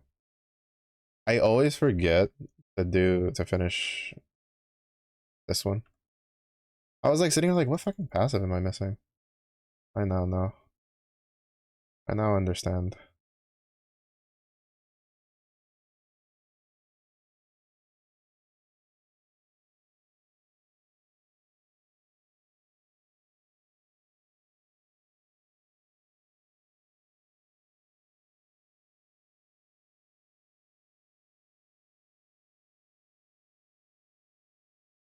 Because I was looking at the recap. Because like to be fair, like Apex has been pretty shitty for me recently for streaming. Because I feel like every time they do like an update, they kind of fuck with something on like the back end, like software wise, where it messes with my graphics card a lot. And when I was looking at when I was looking at the stats for Apex and the Radeon graphics card, it was like my average frames were like 20. And I'm sitting here like, that explains a lot. That explains a lot. So I try to like I changed a bunch of settings in the graphics card and stuff. And I haven't gotten to test it out because I was already not like, it was tentative whether or not I was going to stream Apex today. I was kind of like leaving it up to basically leave it up to God if I would do it today or not, if I'd stream Apex today or not, and see how the changes felt. But I just did PoE because I was already doing it before stream to try to get some levels on this character.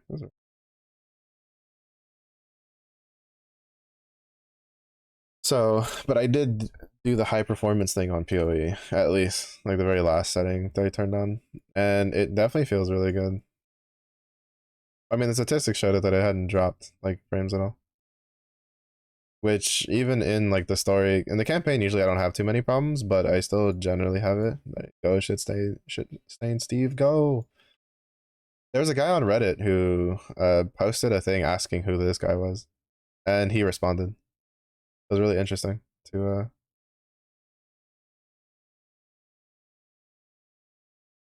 dude, it was kind of funny because at the end of it, he's like, "I hope you like this answer because it's cost me like 45 deaths." I'm like, bro, what a chud. But he's trying to get, I think it was like 32,000 depth in this league. But he says it's gonna be pretty hard if it's just like a 3 month league because he was doing it from his unit of metric was Tota, which Tota was a 4 month league.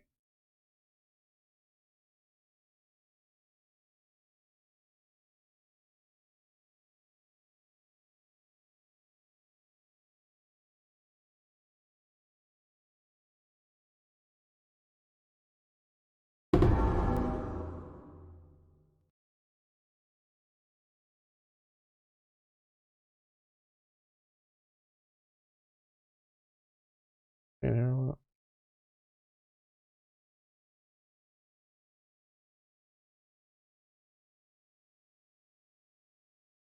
I don't even know why I picked this up. Because we're not gonna drop this chest piece until we get like high enough to.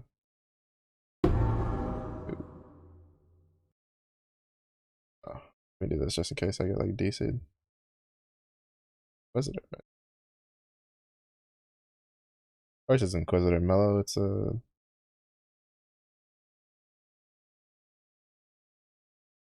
crit build.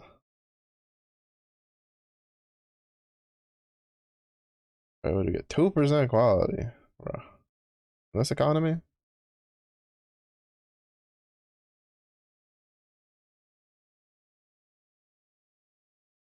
17%, 11%, 18%. That works. I was looking for a red one specifically. Oh shit. Um. Okay.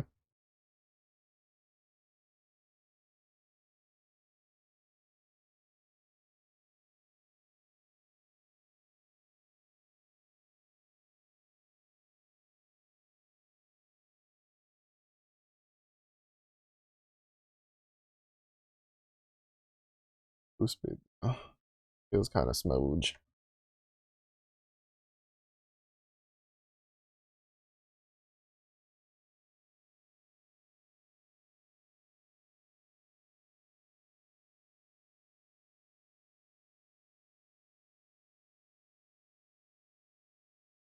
Boom, boom, boom.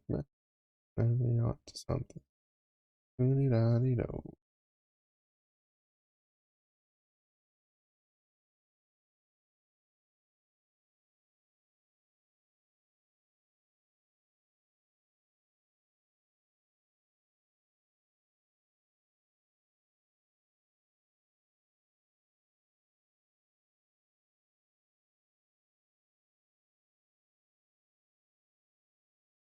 But yeah, so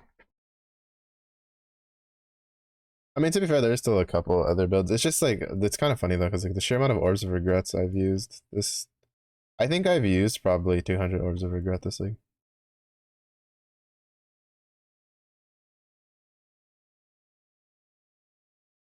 If not 200, pretty close, pretty close. It's definitely well over 100 though.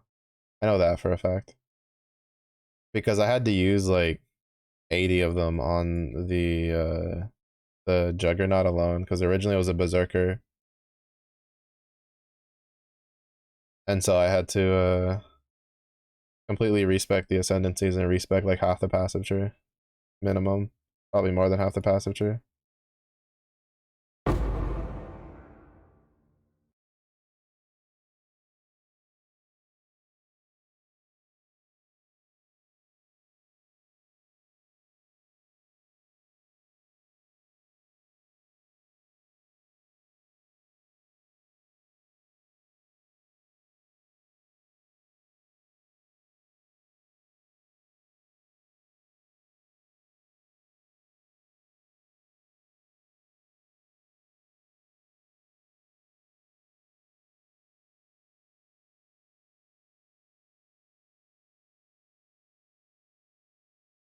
And then I've had to use like another like 40 or so on the chieftain one.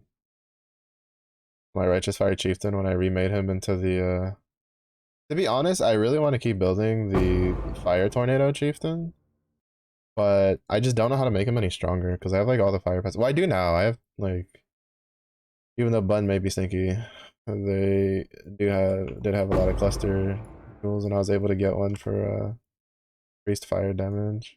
I might try with it. Technically, I think it's supposed to be like increased physical damage is what you want because the way the spell works is a physical damage convert spell. But I'm gonna try like to see how it feels with like increased fire damage instead. Buster Jewels.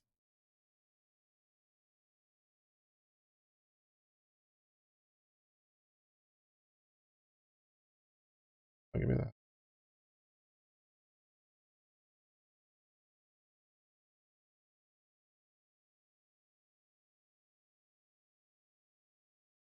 So yeah.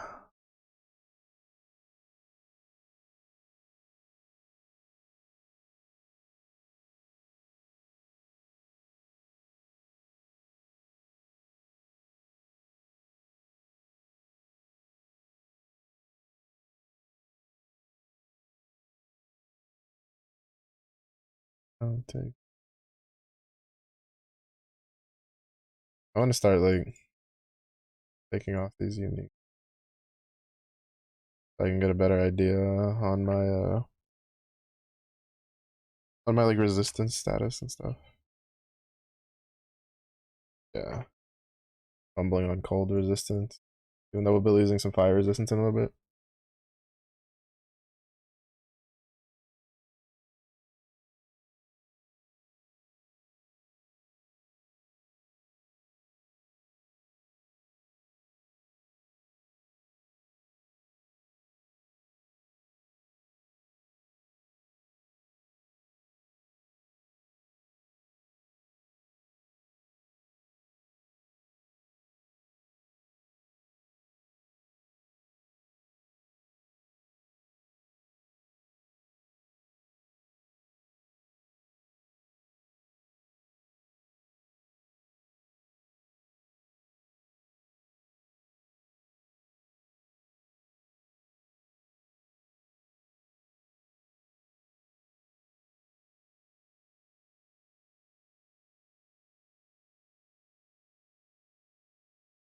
I forgot to go turn it in. On the next waypoint, I need to go and turn in the quest for the passive.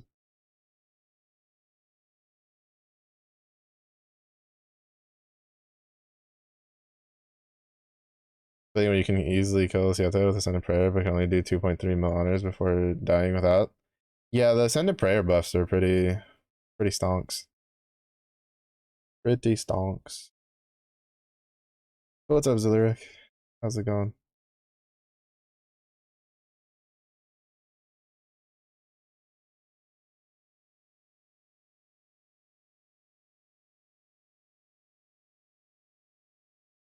I was finally able to get a Chev gun and Chev katana full limit break last night.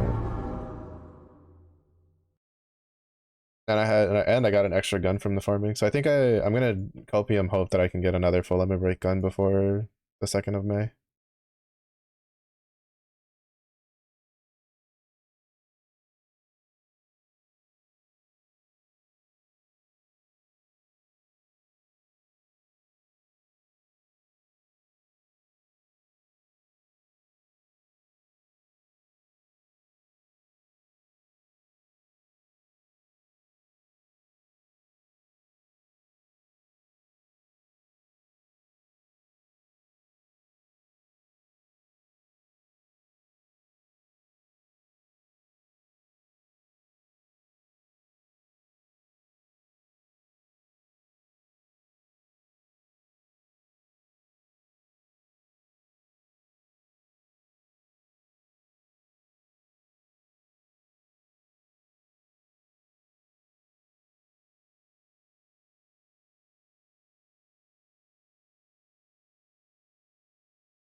Got body blocked into keep getting domed. Another one. Another one.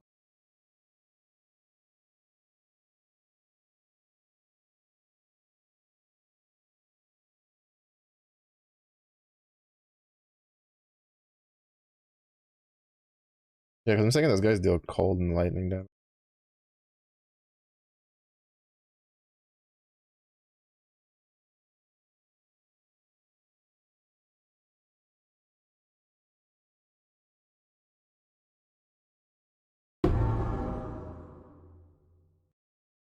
So they hurt.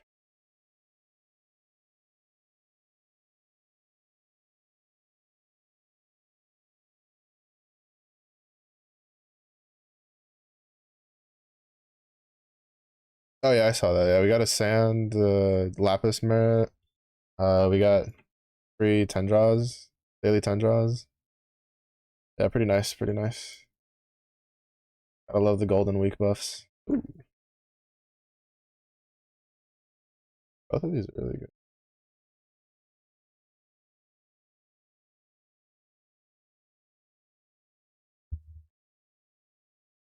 But yeah, that was looking pretty good. Is there anything for hosting mats? I only saw people talking about like the draws and the fact that it's another sand.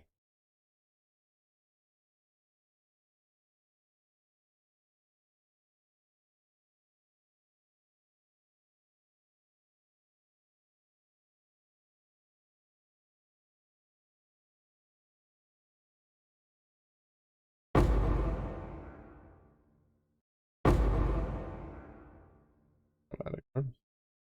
I need chromatic orbs.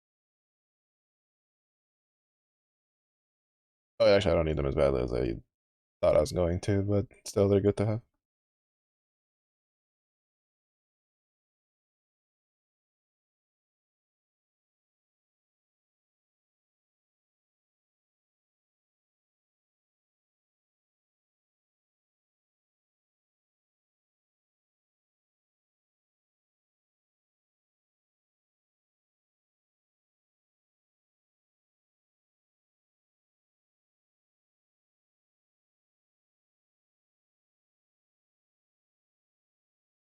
Oh, nice.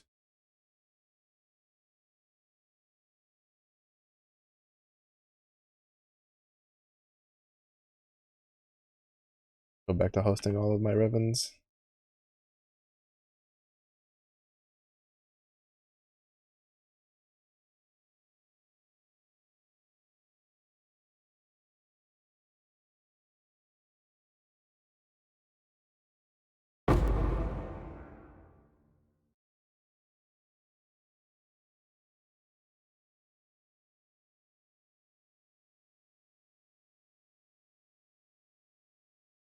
Good to know. Good to know.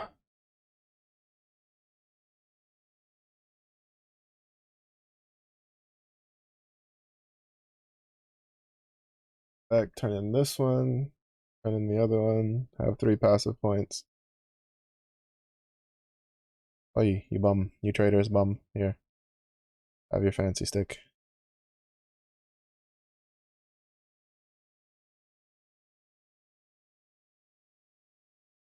Yeah, that was a big thing I was looking forward to.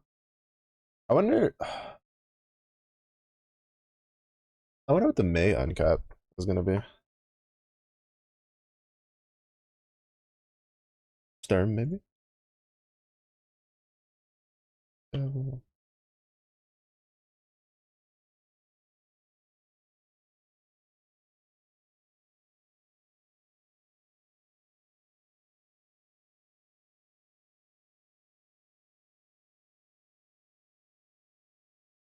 boom, boom,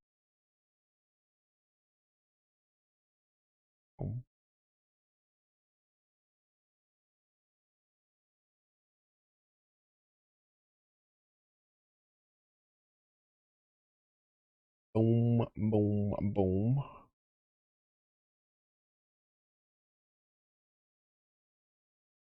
And grab these this way.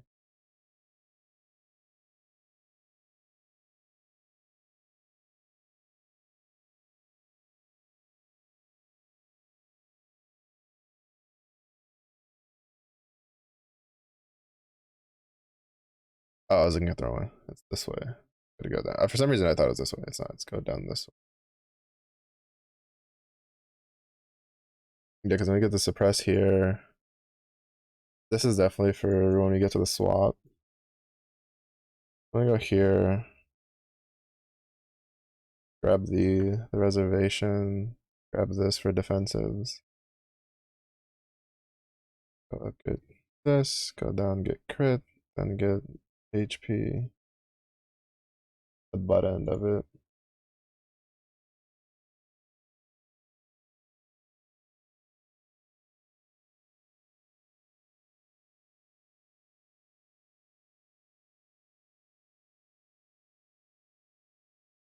So that is good stuff. Have you done the relink grind yet? I might try to see if I can get the characters over the weekend, but I'm probably gonna be spending the weekend like, well, tomorrow is the OC stream during the day. Then I think in the evening I'm probably gonna spend most of it probably just trying to finish leveling this character.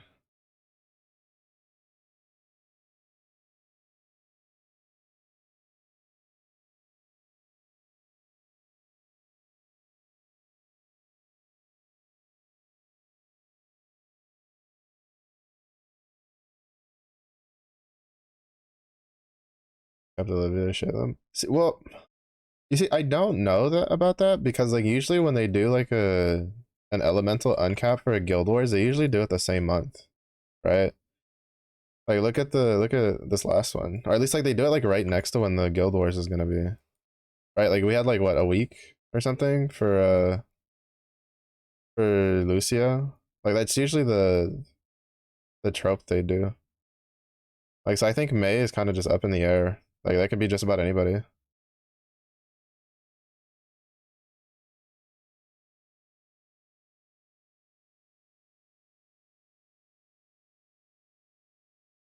Like for all we know, it could be a water character for Colossus Aura. It could just be like wind character or whatever. We don't know what it could be. It could be a fire character.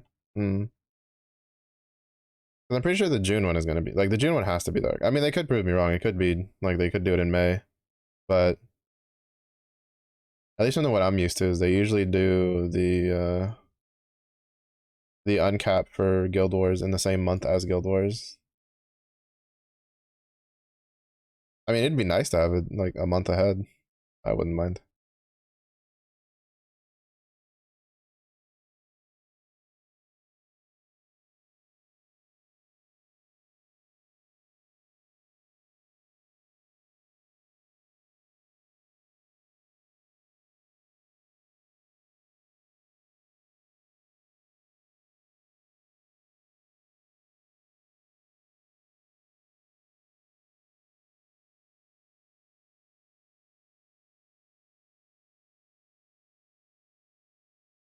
Random Fedial uncouch. Honestly, like I think they would buff Lich before they buff Fedial, which makes me feel like they're never gonna buff either of them. No, I definitely feel like Shalem or Dark Angel or Dao have like the highest chance for getting the uncap. Or a fairy. No, you're right. Fairy's like I think. Well, fairy's kind of weird. Or dark is interesting.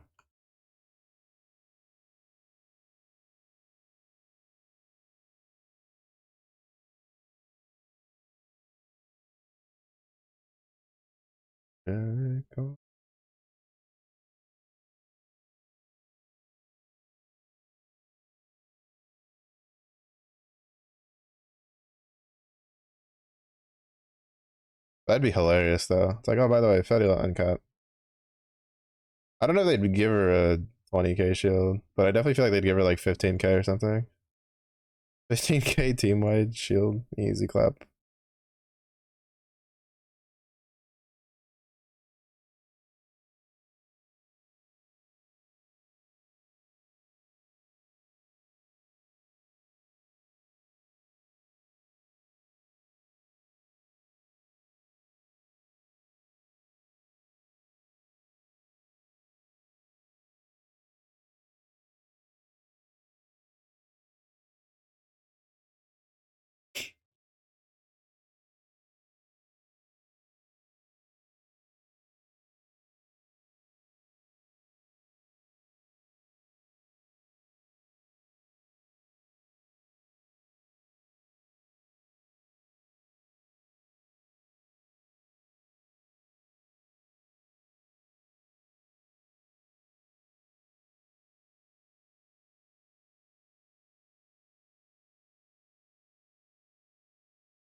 Look at the blue chest, despite only doing 2.3 mil.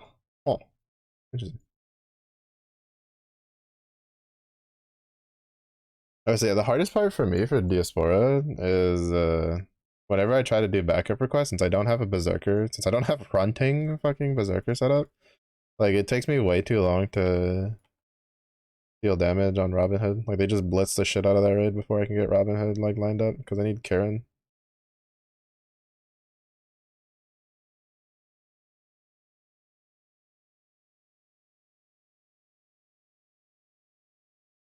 Even my mana diver setup, I think I only get like 2 mil before it dies. That's if I have enough chance to like get everybody pumping.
Alright, I forgot these guys don't leave court.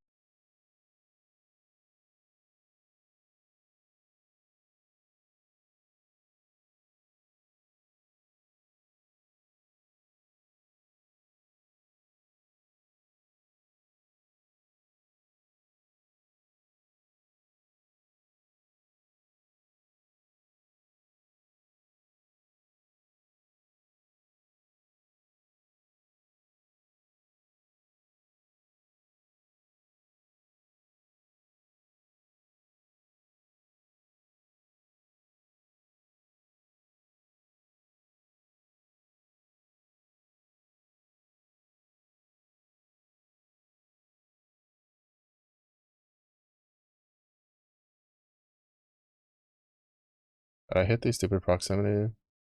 So annoying.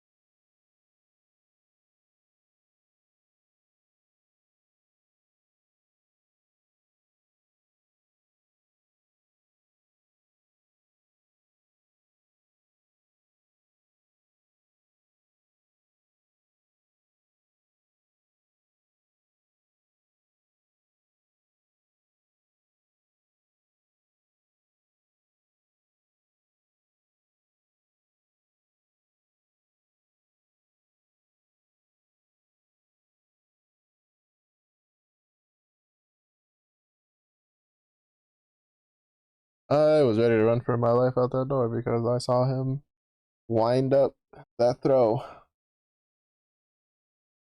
He just winded it up. He tossed the ball out. And I was like, shit, if that goes off, so keep going. I'm gonna leave. Because there's a lot of abilities that even when the boss is dead is still active in this game. It is pain and suffering.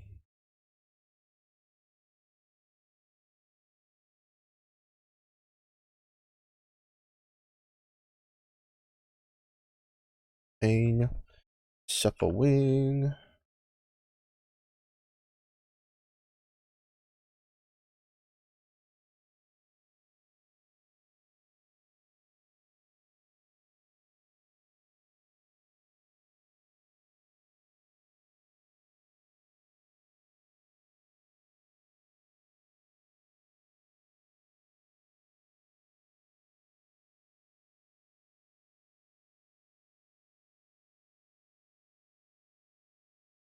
I can. Let's go.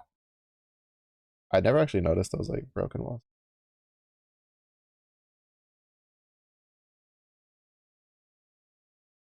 Wow, that actually speeds it up a lot.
Ah, gotcha, gotcha.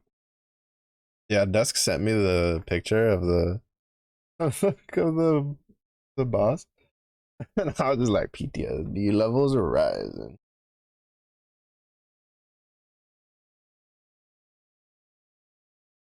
At least to be fair, it's not like straight up Guild Wars. Like obviously you have to grind the fights, but like there's no like 40 boxing. Apparently, like it took Grand Blue Ian about an hour of farming it to get Towin. So to be honest, that's pretty manageable. If it's just like about an hour ish on average for both, I would say it's pretty fair. Especially considering that they don't have terminus weapons that you need to grind for. I was thinking they both only have 2 weapons, if I remember correctly.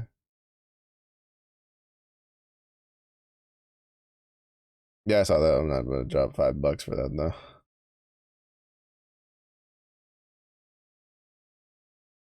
That's $5 that's not gonna get spent on that. Well, technically 10. It's like 5 each. I'm not mistaken.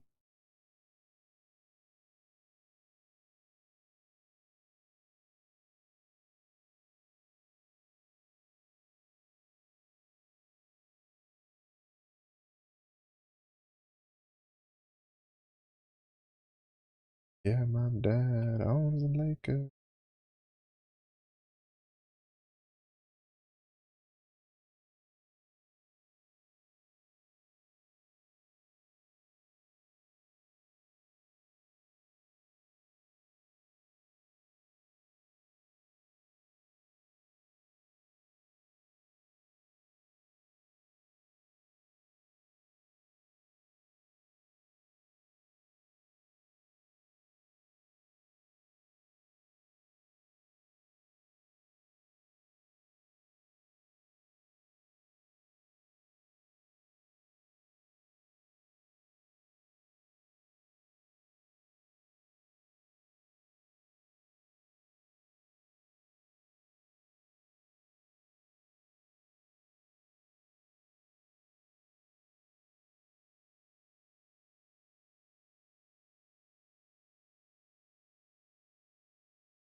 Uh,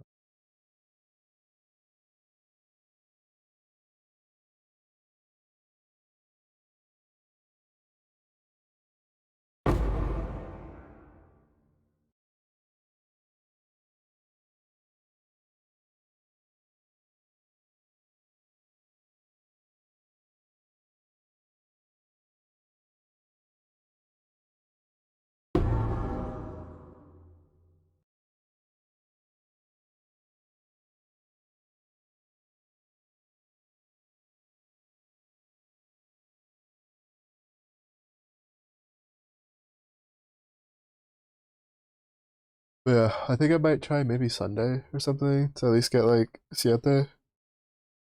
Mm.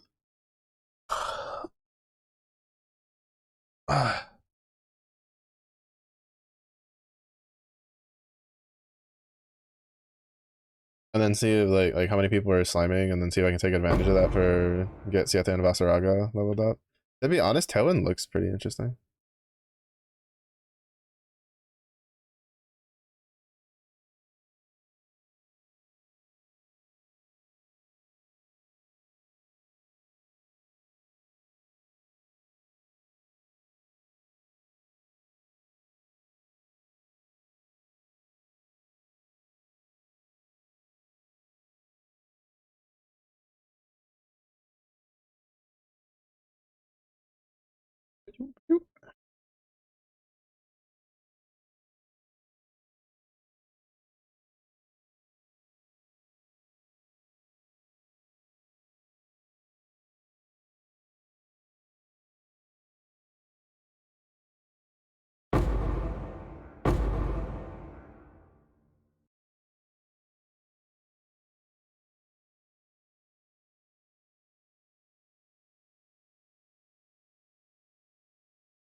I wonder how hard the behemoth fight is. I was thinking that's supposed to be proud.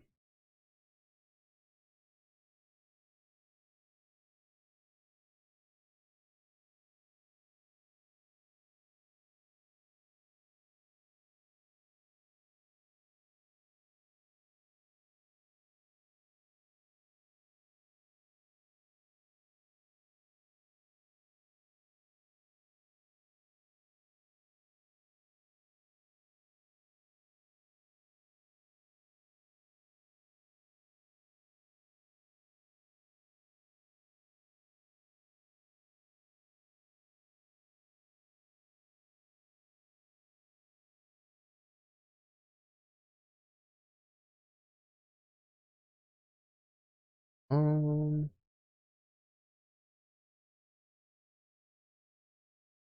Max life, regenerate life.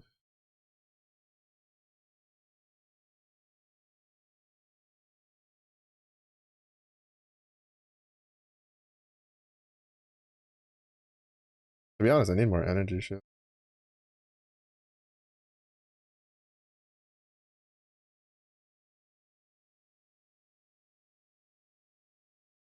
Oh right, I forget when you do that. It gives you one.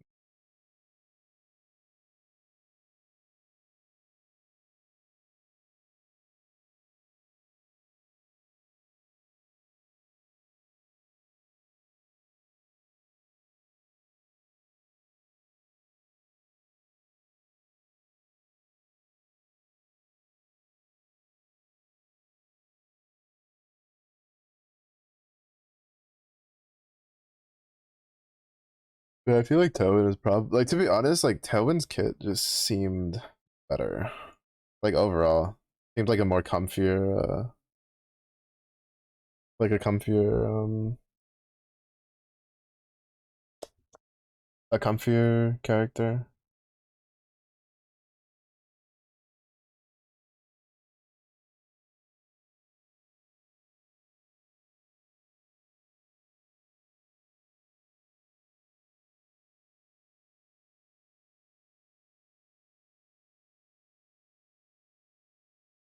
Oh nice. Oh shit.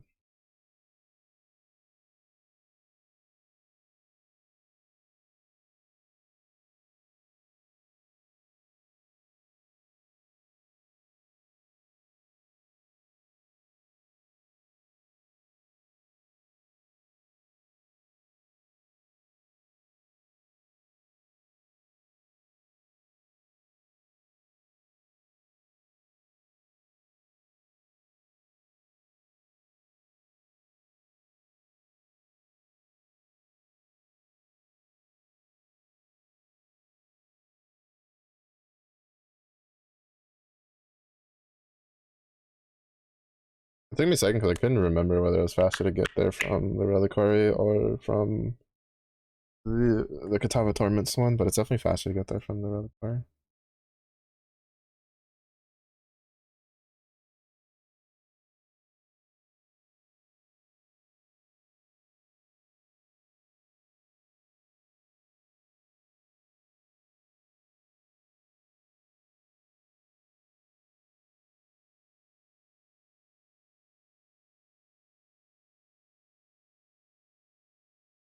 Well, I find it really interesting the people that can play this game in Ruthless. Like, I don't necessarily mind the reduced like drop for like items and stuff. I think that part's like not too bad, but like the fact that like that's also how it goes for like skill jumps and stuff. That's the part that I'm like, oh, oof, I don't know about that one, buddy. And yeah, I know there's like recipes and stuff for it, but like it's just like, yeah, I don't know. That's a no from me, dog. Oh wait, actually, I need the Katava's Herald. Oh, Katava.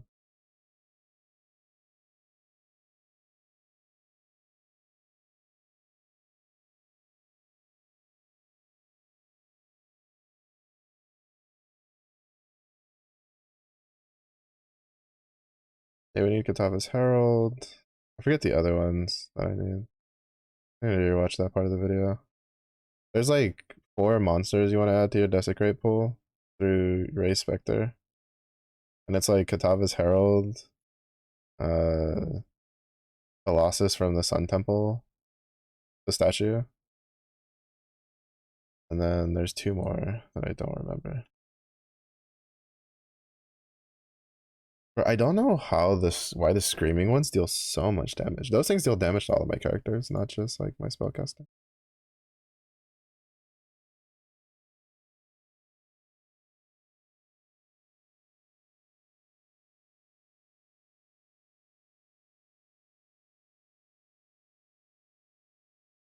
I did not think that was the.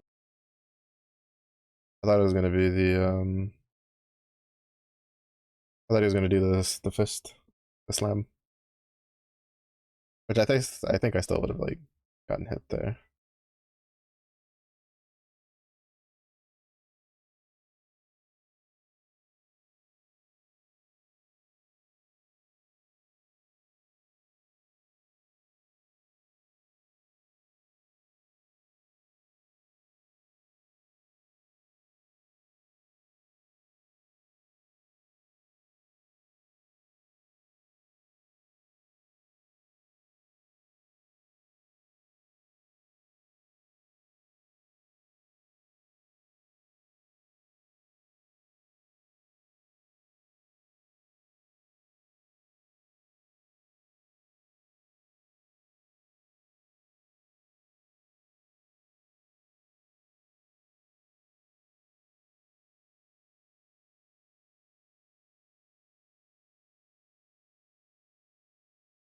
And 99 all that one.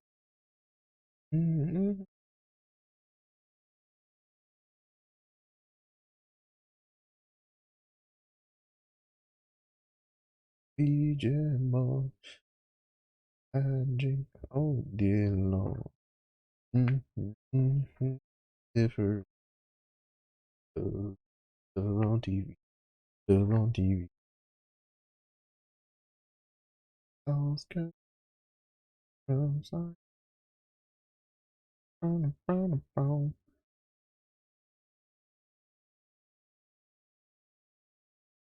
become.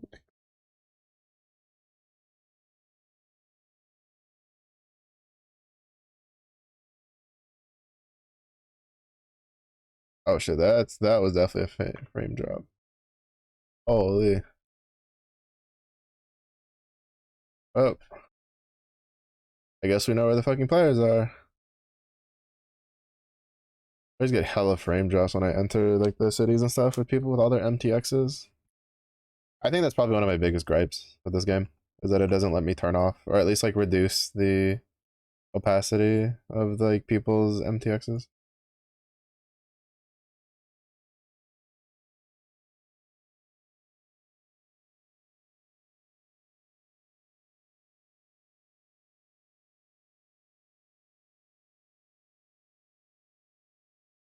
I'm taking a bit of a risk by not like trying to forge some of my resistances because I'm pretty low on cold resistance right now, which is really dangerous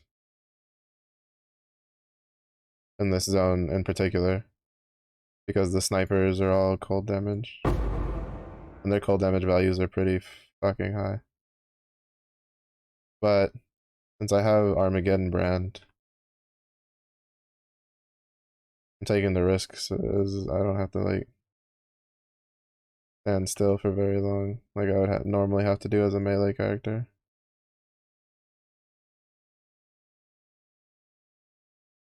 It is kind of funny though, because a little trade off for playing so much melee is that it kind of makes you a bit more aware of certain things.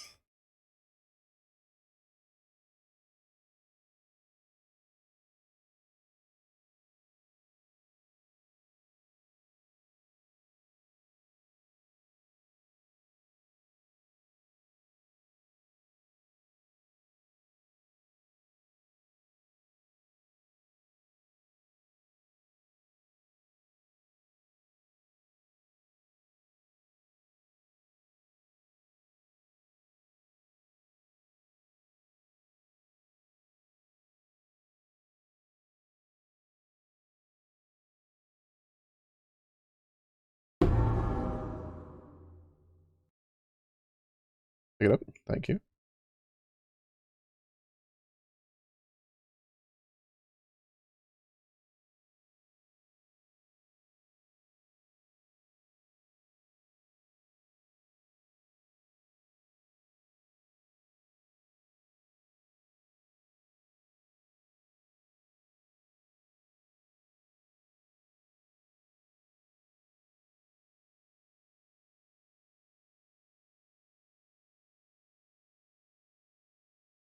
Uh,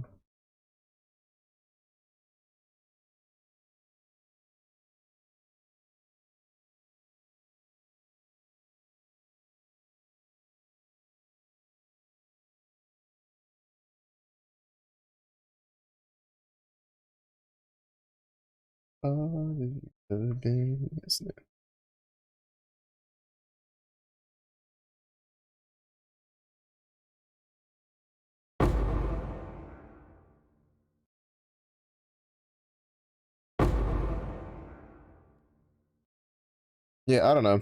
I think the biggest issue that I think for the most part most people have with this league, especially like aside from the whole like can't turn the lantern off and you're just fucked with dealing with the lantern the whole campaign. I think part of it is just that the like the amount of extra effort you have to go through to get the rewards for the increase in difficulty is just not something people enjoy, myself included.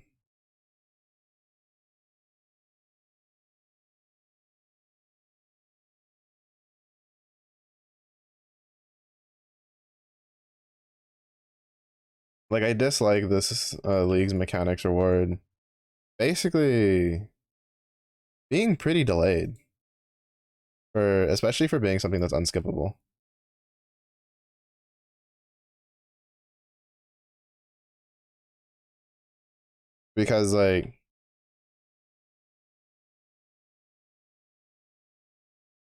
Because like you're not even guaranteed to get corpses you need is the problem because there's no like vendor recipe to reroll corpses.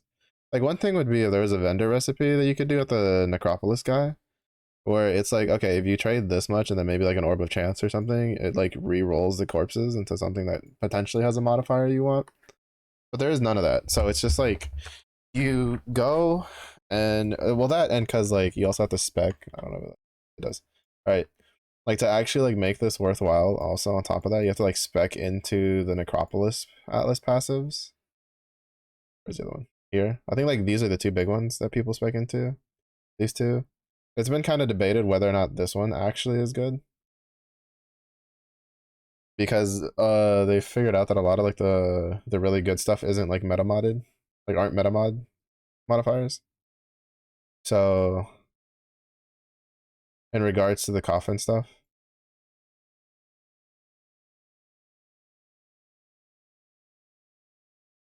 So it's just like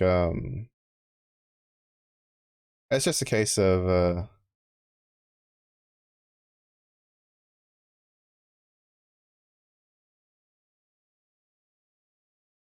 stuff like that. I kind of think that like they figured out the well, I'm hoping that they learned because from what I've understood from basically everybody I've seen across who make videos across all levels of them is they do not like having Atlas passive nodes for the league mechanic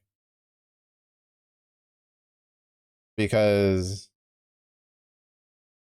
like there's a couple interesting ones that you could do that are on there that I feel like are definitely more personal preference kind of take on it and stuff like that. But basically, it feels mandatory to take them if you want to interact with a league mechanic. And it's just like people feel pretty frustrated about it because it's just extra points. Yeah, we have like 3 Atlas trees, but it's just like that's a lot of points because I mean, well, 2 of them are stacked to the left side, so that means they tend to synergize a lot better with like Atlas interactive, like the nodes you take that are along the left side.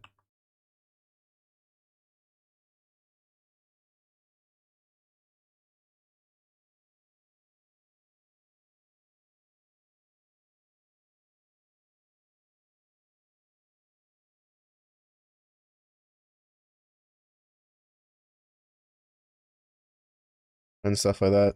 To be fair, there's been a bit of a pushback on the scarabs too. Like they don't like a lot of people feel kind of like miffed that you need to invest so much into scarabs to really get like a healthy drop rate amount. Is what it feels like. Which I would actually agree. I feel like there's way too many nodes on the atlas that are for increased scarab chance, and those nodes need to get changed to something else, and then just bake that increased chance into just the default drop rate for scarabs.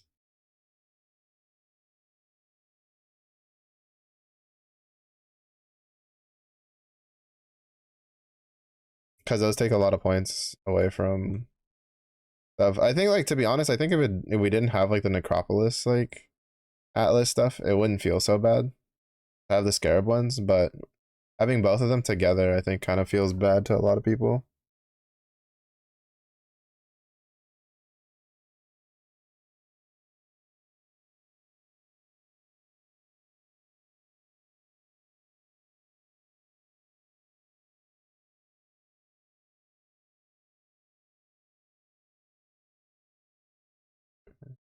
Go down here, grab these. Go here, grab these. Up, grab this. Get ready for the. I won't be able to do the swap till I'm for like another 10 levels though.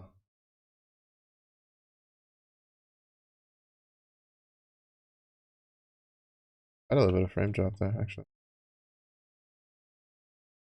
I was like running around the. I guess we'll see what it feels like with the. Okay, yeah, no, the mirror still kind of fucks with my FPS, badly.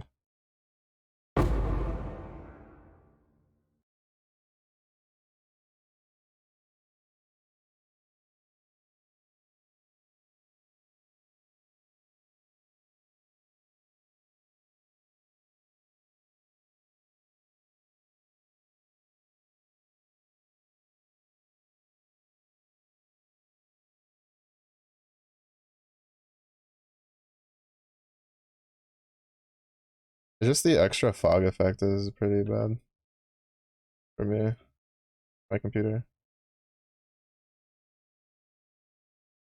It's not so bad when I'm not streaming, but when I'm streaming, like, it's a little much. My PC isn't particularly a fan of it.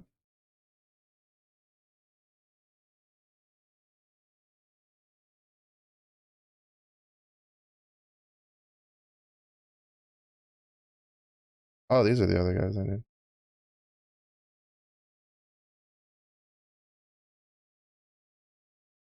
Not you. Give me the fucking cage. You. Dude, that's not good. I think I res too much shit and I might have overridden the Katava's Herald.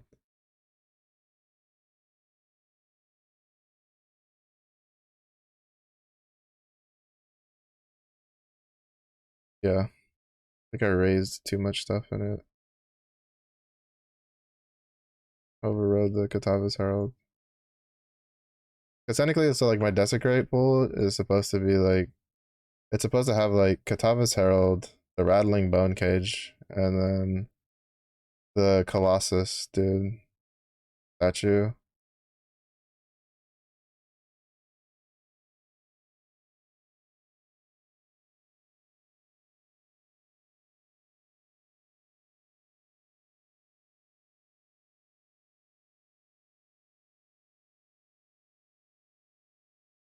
But I think I accidentally, like, when I raised like two things and I think it pushed the Katava's Herald out. I don't fully understand how Desecrate works, in all honesty. But I guess I could probably just go, like, get the Katava's Herald back. That's tends to be a singular entity.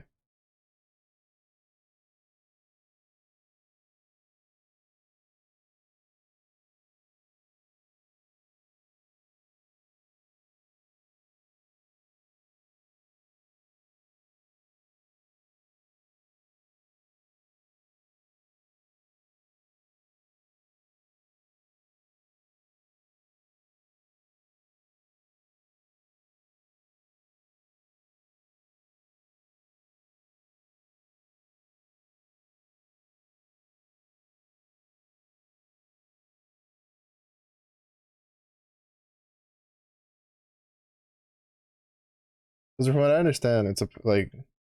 Oh, I think part of it is also I kept the specter. I think I'm supposed to like take the like raise the specter, then take the jewel off so that it just stays in the desecrate pool.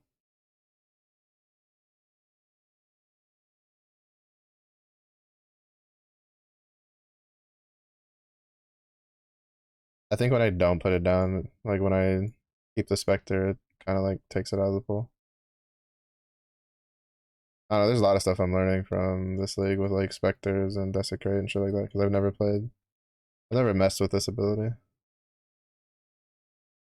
The only time I used desecrate was for wildwood because one of the wildwood would have it where it was like for one of the ascendancy quests for the green dudes, it was like kill the green monsters uh in um in the wildwood area, like a certain amount. And basically the way it would work is if you had desecrate, as long as you had a wildwood area where you could that you can that you had green monsters in, you could just sit in a corner and just desecrate, and it would just each desecrate would count as like actually killing the monster.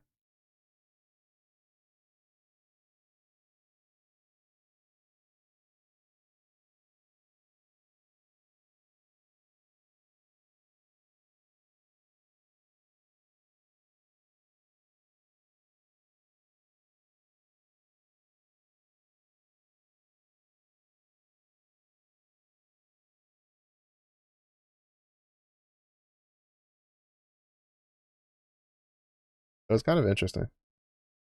It was kind of nice because those ascendancy quests were such a pain. I don't know if they like made them like less of a pain because the problem is you had to do the quest on every single fucking character.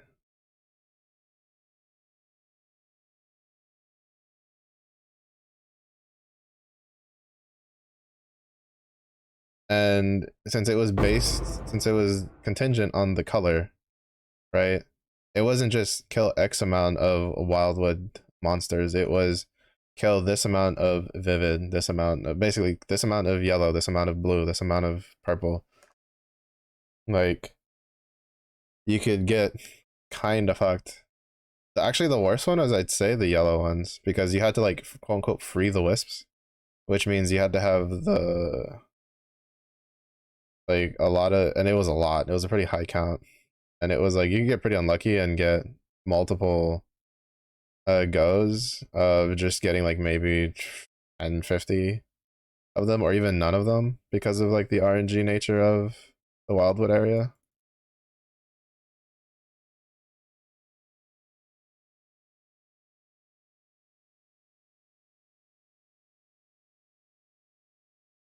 So like I had a pretty bad luck with the yellow quest on trying to get it on a couple of my characters.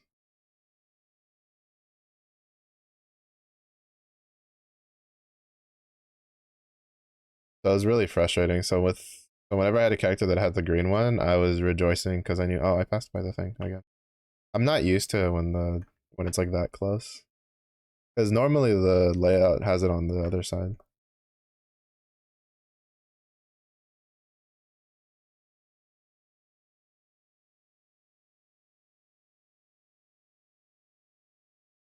So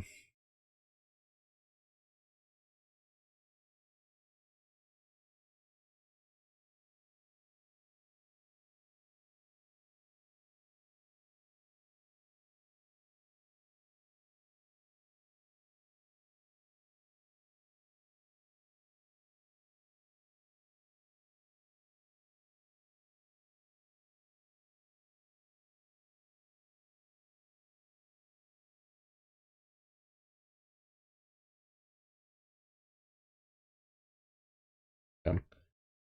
She definitely should have just skipped straight to the Brutus thing, but she didn't.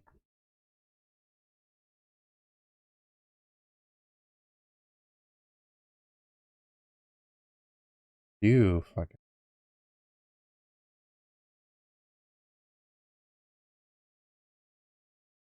I was waiting for him to do the chain thing so then I could do the so that I could drop all of the I could drop like I could spawn my volcanoes, and he didn't do it. So I was like, all right, I guess he's not gonna do it. So I drop all my volcanoes, and as soon as I'm done dropping the last volcano, he's like, Spider-Man. I'm like, you fucking suck.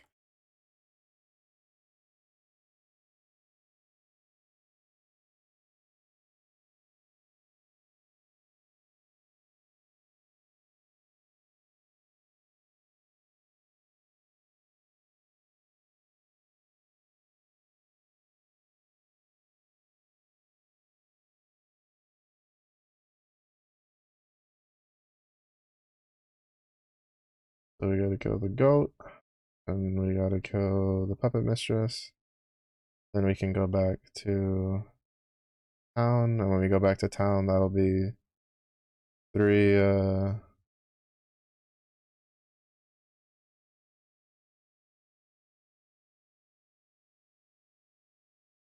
three passive points waiting for me. I was wondering what was killing me so fast, and I didn't realize that there was a pack of spellcasting goatmen.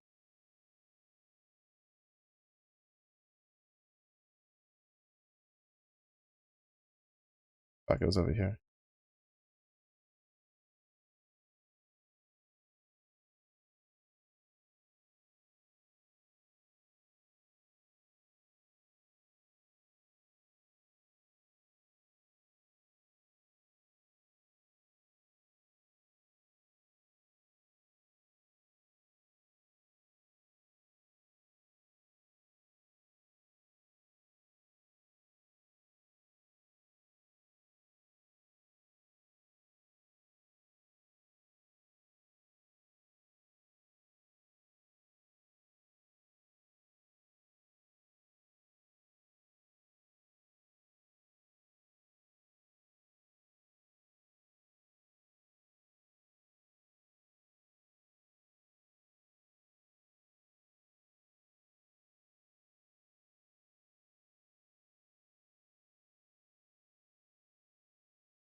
Mm-hmm.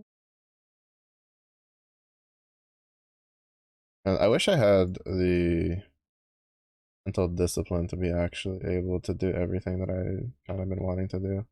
I started a project, like a self project of trying to do this little side certification for coding on the side, and I had been doing a pretty good job of it. Like I would do it in between like my streams, like I'd take about an hour and stuff, but it started getting to the point where the projects were like, well, the modules were taking pretty long, and I was like, damn, uh I need to like allocate like time on the weekend or something to do it. Or like my plan had been to do basically the block that I do for for Grand Blue, like the nighttime block, like Grand Blue Fantasy. I was going to do that to kind of just be the coding thing. But it's like I have little to no self-discipline when it comes to like wanting to play video games. And I just want to play video games right now, which is not good. Like it's honestly not good. Like I need to be doing that coding stuff. Because to be honest, the coding stuff is pretty interesting. I don't know why, like, because like I tried. It's not the first time I've tried to learn how to code, but I don't know if maybe the material that I was using before was just not very good, or like some other issue with it. Because like this time, like it's not very. I wouldn't say it's very well written out. There's definitely a couple steps that were missed on a lot of the modules for the teaching stuff. Um, but I was able to like stuff makes sense, right? Like I could put two and two together. I could figure things out. Things were making sense. Like the puzzle, like the building blocks were kind of like coming together. But then I hit like some of the longer projects that were a little less explained. Like for instance, the module I have, like the last module that I did was basically prepping me for for a for like a challenge module and all that kind of jazz. Oh, instilling arms. I don't know. I'll farm those later.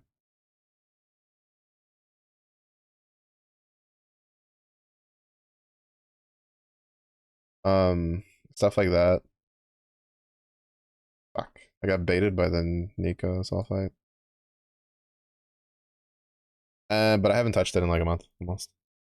And to be honest, part of me is kicking myself for it, which then makes me not want to do it. Like it's really weird.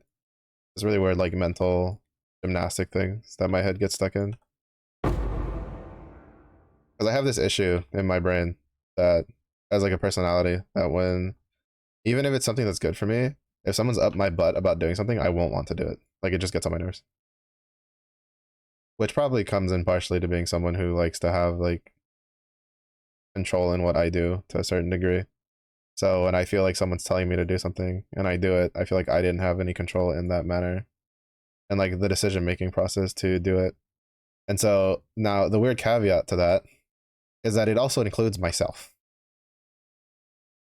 Like if I get up my own butt about be like, hey, I need to do this, like I need to do this like for real, like for sure, like I need to stop like fucking around and I need to actually do this. Like my brain goes, how about we don't and fuck you? Like and it's like, bro, I'm telling me to do this. Why are you being a butt? And my brain's like, I don't know, why are you telling me to do? Don't like that kind of deal. A really weird like mental state to be in, but it happens a little too often for my taste. Now to be fair, it usually gets alleviated by paychecks when I'm working. So and it's also kind of funny because some people, well, a decent amount of people I know are actually like confused about how like I can stream so much, right? Like I stream on average 7 hours a day, 4 days a week, with another 4 hour block on Fridays.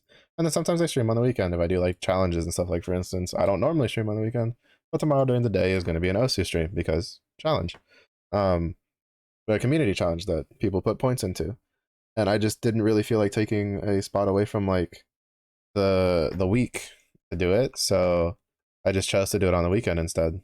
Which at the time I didn't have anything planned for it, and then my mom's like, "Are you doing anything this weekend?" And I'm like, "Yes."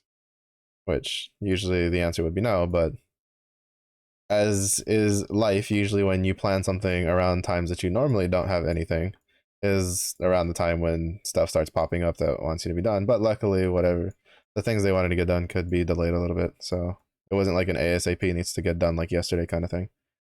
But part of it is just like part of it is a little bit of like work ethic from that I got from like working and getting older and like learning stuff and like not being happy with myself on like not being able to be consistent on things. But another part of it is just the reason I can stream so much is because well one, I would be doing this stuff off stream anyway. Like if I didn't stream, I still wouldn't be doing the coding modules is the point, right? Like for me as a person, like I know what I would be doing. Like I'd have no qualms about doing the coding stuff on stream, or at least like doing it myself and then having like a just chatting thing going and stuff like that. But like I know for a fact that if I don't stream, I just won't do anything.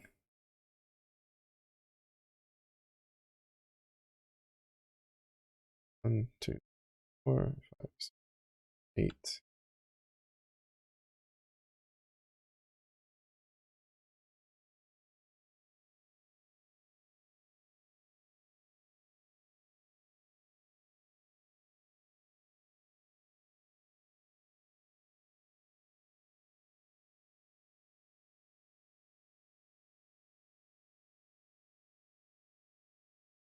So that's part of the reason why I can like, because there's honestly like some people think I don't, but I do. I do have days where I do not want to stream. Like I don't want to like turn the button on. I don't want to like be on time. I don't want to do the thing. I just want to like sit there and mind my own business and do my own stuff. And I don't really want to have to worry about having to talk and stuff like that while I'm, don't have to worry about vocalizing like what's in my head or any of that kind of jazz. Like I do have that. I actually do have days like that pretty often, actually, more often than people would think. I think it's a little bit more obvious when I play games like Apex, because Apex in particular, I like, since I'm already frustrated and wasn't in the mood to hit the go live button, like Apex tends to frustrate me even more, so it tends to cause me to be very like annoyed and very vocal with my annoyance because of that. And not so much in other games. In other games it's a little easier to kind of like maintain in my head reward. Like the annoyance and stuff like that. So it's not really like that big of a deal. It's not very obvious, I feel. Because I'm also not someone who's very like well hidden with my emotions. And I don't try to be, honestly, either. Because like I've kind of come to terms with that's just the type of person I am. I've tried controlling my emotions before to a very like tight degree of like not just showing any real emotion, and it's not good for me personally. Like it kind of gets a little self-destructive with like some of my habits and stuff. To be honest, actually, when I did that was when I used to drink like a shit ton. So because it was like, well, I can't escape verbally, so I guess I'll escape sippingly, like that kind of deal. So we're just gonna get the aura map. Go get all of this set up. So a little bit of a 8%. Oh, so it's not very good. So I do try to be a little bit more vocal. To be fair, I also don't like how like annoyed I get when I play Apex. There are definitely times where I'm just being way too like in the moment, like just venting too much. Personally, like I can tell, like I don't particularly like it. It's why sometimes some of the VODs from when I'm doing Apex I don't put them on YouTube, because I'm like, bro, it's 4 hours of me just bitching the whole time. I don't want to like that VOD on YouTube. So, but it's just like, there are a lot of days where I just don't want to turn on stream. I just don't want to, like, I just don't want to do anything. There's days that like I do my workout. Well, there's days I don't even want to do my workout. So nowadays I've at least gotten the discipline to do like a small amount of the workout. Like instead of doing the full workout, I'll maybe do like half the reps or stuff like that. And usually what ends up happening is when I do that, I'll do like half the reps for like the first 1 or 2 exercises, and then the rest of the exercises I'll do the full go. Because it's not really a physical like thing. It's just like mentally I'm like, ugh, I don't want. But even though I know that it's good for me. And like streaming's like kind of the same way, but to some degree it was a little easier to keep it going, because it was like, well, if I'm not streaming, because like for instance, like this is how I started streaming. I started streaming by, originally I think I would stream like 8 hours straight. I think the first couple times I started streaming, and then I realized that wasn't very like good, because it kind of like made for this weird break in the middle where I'd have to go like eat dinner and like walk the dog. So then I just streamed during the day, and when I streamed during the day, it's kind of hard to tell what the fuck's jungle. I wouldn't stream at night. But then the funny part was that I was still just playing games at night. Like, not even with people. I just play games on my own. Because generally, I play a lot of games, like, alone. Like, I don't really play with a lot of people very often, like, off stream. Like, sometimes people ask me, like, on the weekends and stuff, and be like, hey, are you doing anything? And he's like, do you want to play a game? I'm like, yeah, sure, I'm down. But I don't really go out of my way to do it. Like, generally, if I'm playing, like, off stream with someone, it's usually because either our schedules, like, the easiest time to do the stream for me would be if I just did it on the weekend, so that I could like just not worry about sleeping and having to do other stuff, like that kind of stuff, right? Like if I had to do it like really late and stuff like that. Or, it's just someone's like, oh hey, let's play or whatever. Like I think it was like 2 or 3 weeks ago, right? It was like I just did a plan to play with like two buddies of mine who hadn't played in a long time with me. We played Apex.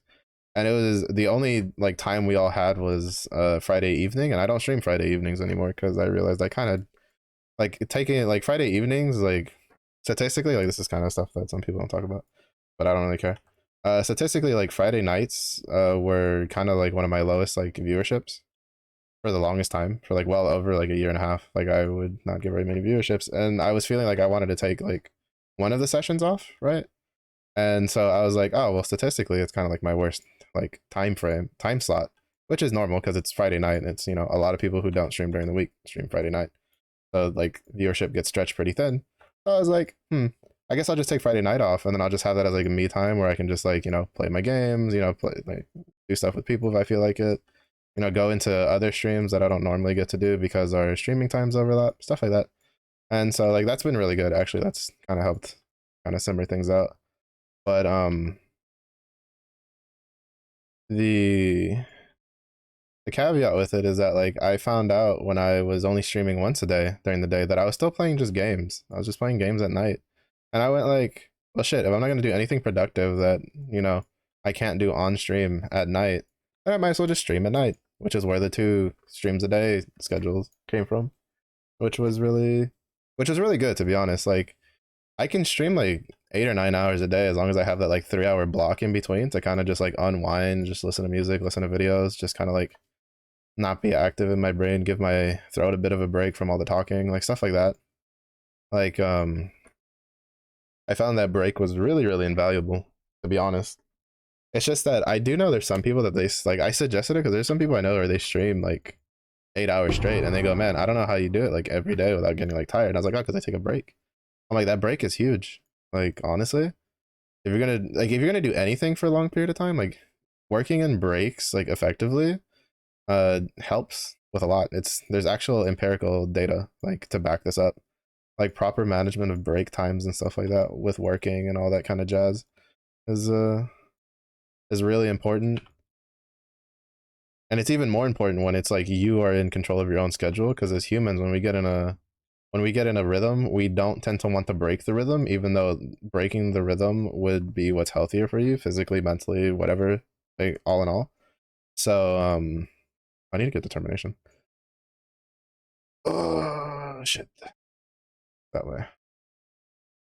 Um so I'd be like, well, why don't you just take a break in between? And a lot of them be like, actually, I don't know if I took that break if I'd be able to go like start streaming again, like for the rest of the day. And I was like, oh, fair enough.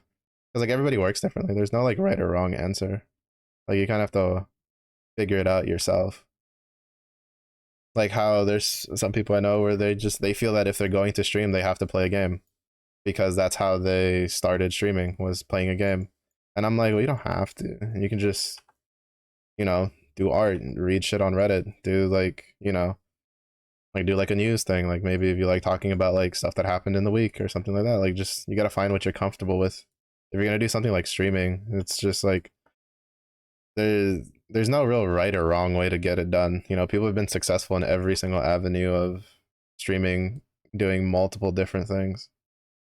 Is this, yeah, that's it has to be this way. Even though that doesn't. Oh no, is that? There's no way it's this way because that's a dead end. Pretty sure. Yeah, it has to be this way, and it probably just loops back.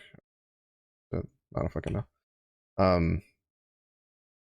So for me, the break works. And then usually on the weekends, well, to be fair, my weekends are usually when I do productive stuff. Like when I go around the house, because since I live with my parents and they're pretty far along in age, holy shit, bro. I hate these layouts. I guess it is this way. Most of the times when this door's here, like usually this isn't the way. But I can't see. Oh shit, no, it's all the way over here, isn't it? I'm like 90% sure it's like this way. Because usually this door's a dead end. Yeah, no, fuck it is all the way back there. Motherfucker. Like in all honesty, this should just be connected here. There should just be a connection here. Just turn it into one big loop. But for whatever reason, they have this hard on for making fucking dead ends for everything, and it pisses me off. Sorry, a little tangent. It's just really like these map layouts just annoy the shit out of me when there's 2 long directions and there's one split and then you go the wrong way and then it's just like that's a long dead end. You have to backtrack all the way because there's no fucking shortcut because they just decided not to code a shortcut into the tile set. Like it's so annoying. I really don't like it. I think it's really bad like map design for a game. But yeah, so that's why I don't like, you know, because some people have been like that because I've like some people because it's kind of funny because it's like some people be like, well, I mean, if you know just feel like playing games when you stream and you want to do this other thing, then why don't you just not stream, you know, for a block or whatever? And it's like because I won't do it anyway, right? Like if that was the solution, then my weekends I would have been doing the coding modules, but I haven't done the coding modules on the weekends. On the weekends, what I've been doing is basically depending on my workout schedule because I do 2 days of working out, 1 day of rest. Uh, I'll do that in the day, and then usually that's usually when I have to like wake up early or something if I have to go grocery shopping. or if my parents need something moved that's gonna take more than just like a couple minutes to get done real quick, or if prep food for stuff, because usually it kind of depends. Like usually my dad's kind of not feeling 100% right now, and he's got like some appointments set up and stuff to try to get him back up to 100. So like I'm the one predominantly in charge of cutting up like the whole chickens and like the ribs and like anything else that mom needs for when she wants to cook and stuff like that, and helping like plan stuff. Like that's usually what I do on the weekends. Like that's what my weekends entail. And it's just like, so it's not like I sit here and play games all day. And sometimes I don't even play games. Sometimes I'll just like sit around and like if people I know are streaming, I'll like, stop by their stream, or I'll just like look up stuff, or I'll just like sit in bed. I'll just take my dog for a walk or something like that, or just go mess with my dog somewhere, like stuff like that. But it's just like I know how I am as a person, and a lot of times it's just like, unfortunately, the fact that I know how I am as a person, and I've been doing my best to try to at least like change the aspects I can change reliably. It also means I get annoyed with myself as a person very, very quickly. Very quickly. Because as everybody says, you are your biggest critic. To be honest, I've debated a couple times to quit streaming. Sometimes like it just feels like I'm just wasting my time. But realistically, I'm not. Financially, streaming doesn't do much for me, but it gives me a structure to build my day around, which when I don't have that is not very good for me. That's actually like there's two major reasons I got into streaming. One was to see if I could, make a little side change because I wasn't having very much luck looking for work. And I was like, well, I'm gonna sit here and play games while I'm depresso espresso. I might as well stream. Because no brainer. Like, if it brings in a little side change to at least like my goal wasn't to get like to the point where it's like, oh, I'm making enough money to pay for whatever. No, it was like, can I make enough money to buy the games I want to play? That is my goal for streaming, to cover those costs. And then it was like after that, it's like we'll see where that goes. And then the other part was to give me something to structure my day around. Because to be honest, like because like I don't know what it is. I don't know about what it is about my resume or whatever. I've tried like writing my resume a bunch. My old man has tried to help me, and he has like a master's degrees in like administration and like all that kind of jazz.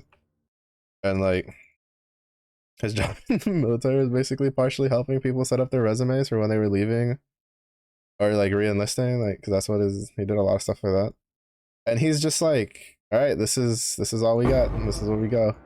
And I'd use it to try to apply for like basically every position. Obviously, I would try to personally like um try to like stick to more entry level positions because I feel like that would give me the highest chance of getting like at least a response. Um, bro, I don't know what it is about my resumes. I don't know if it's like I feel like on some cases it's like I'm overqualified, like skill level wise, and they don't want to deal with that because that is actually a thing. It's actually kind of funny. There is such a thing as being too overqualified for a position because depending on, well, I mean, it's kind of like a per country thing from what I've noticed, but like in the States, it's like they have to pay me more for stuff. Like, so there was a certification I didn't get when I was working on my associate's degree, even though when I was working on my associate's degree, one of the courses I took was specifically to prepare us for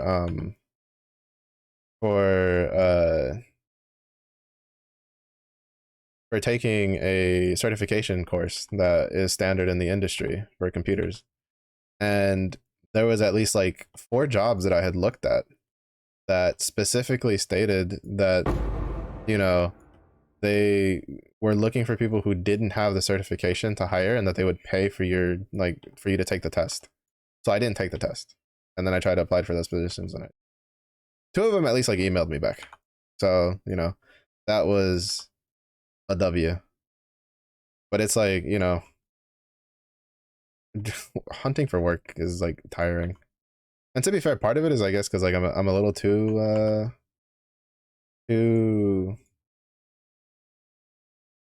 stingy, I guess you could say. I need to go get determination. Start buying some of the other stuff I need. And because it's just like because I know what kind of jobs I can and can't do, right? Like I can't do jobs that hinge on me being like personable.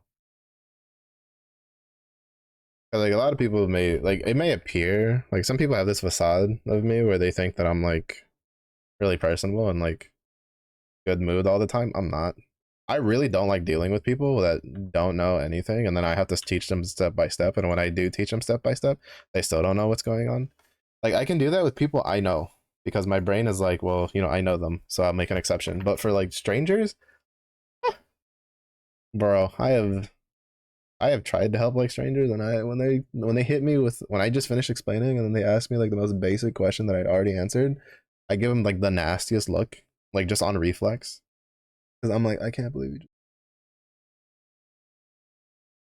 It's like I know what kind of jobs I can and can't do, so I'd rather just avoid getting fired for like a couple months of pay. Like I can't do like food industry stuff, like waiters and stuff like that.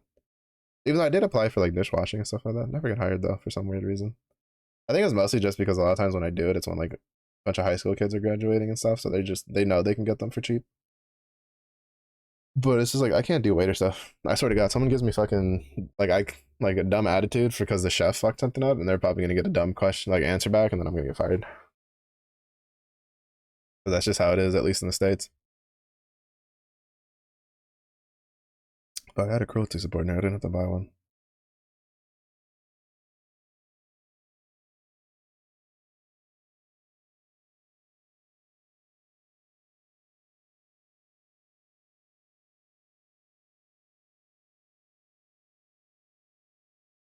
Yeah, I'm saying the conversion is what physical to lightning, lightning to cold, cold to fire. Pretty sure.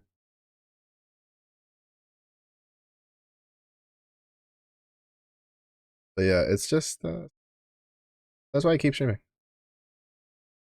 I don't need that anymore.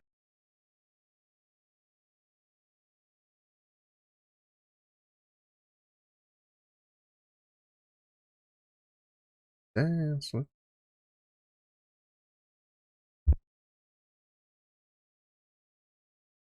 Mm.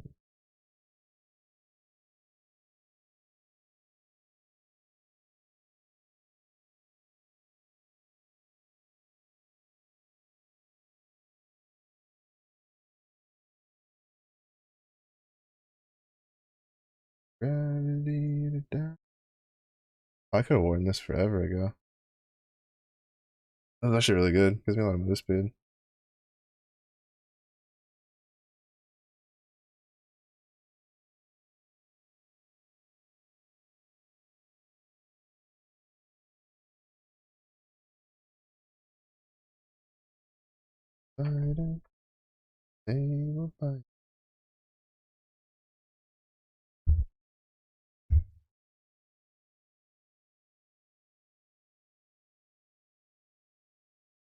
Wait, I came back here to do something specifically.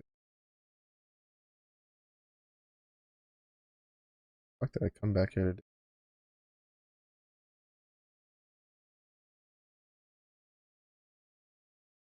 Oh, I did. I don't remember. I know it was. It wasn't. Part of it was to look for like through this to see if there was anything I could use right now. That was part of it, but that was not like the reason.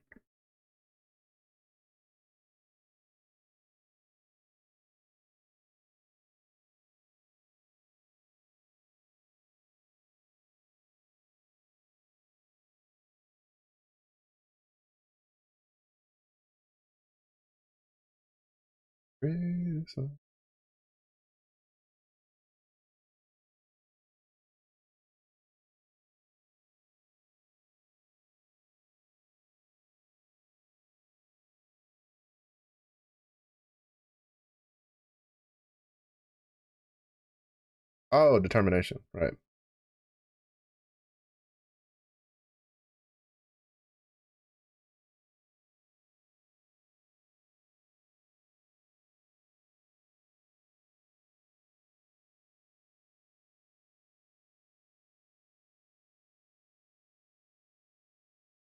All right. So we have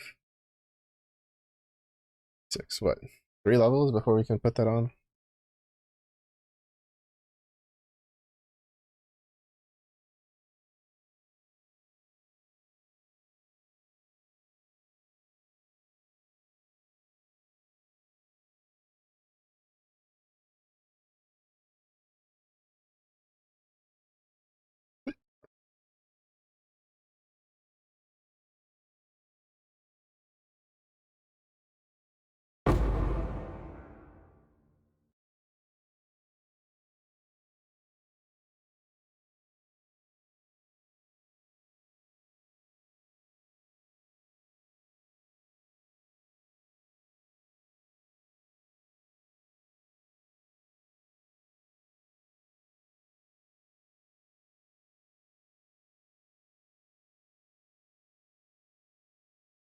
Oh, he's possessed. I was wondering where that fucking fire trail was coming from.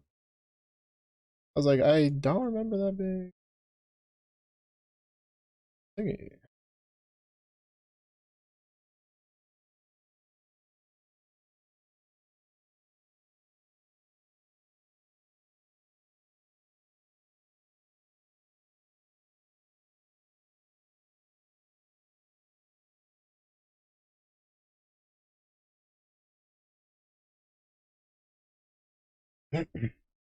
Yeah, so that's why, like, even though I get kind of annoyed with myself and like, fuck, I play way too many video games. I also know that, like, I would just not do the productive shit that I want to do off stream anyway. So I might as well be productive. Uh, and at least like give myself like a schedule to work around. Oh shit! I hate these guys. Their stun values are so high.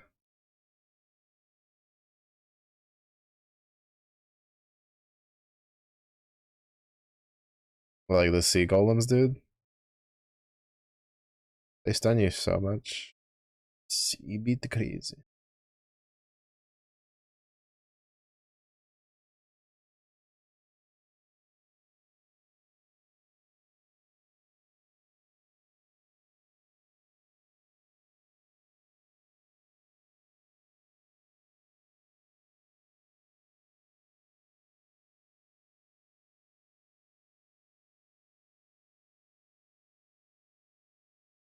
Mm-hmm.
Holy shit, the Armageddon brand's expensive as fuck to cast.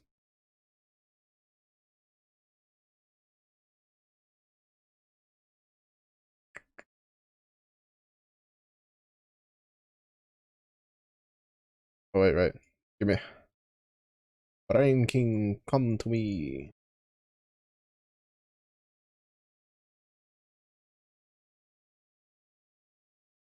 Oh, winning.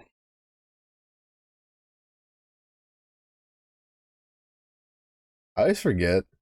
Like I'll take Brian King, and Brian King's like super fucking important for up MTX City. Uh Brian King's pretty important to take because of the stuns. And then I always forget to like fucking take it until like 20. But yeah, so that's a little look into my brain in case anybody is curious.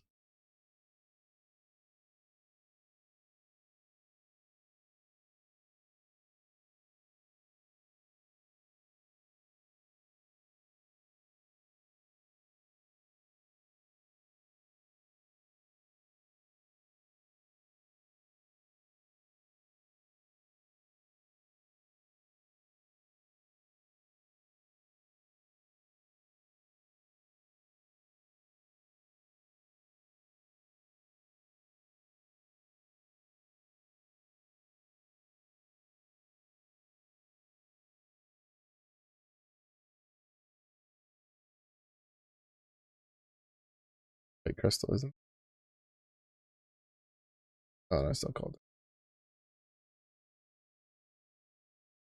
could have sworn there's a wand that gives you like added fire damage.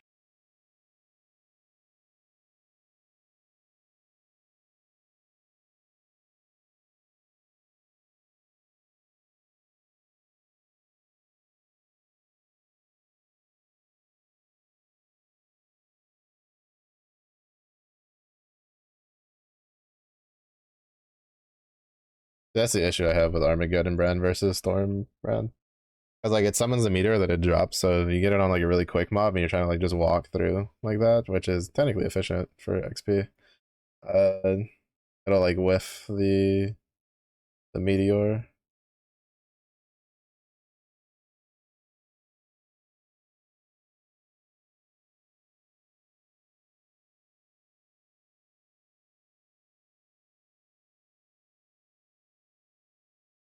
Oh,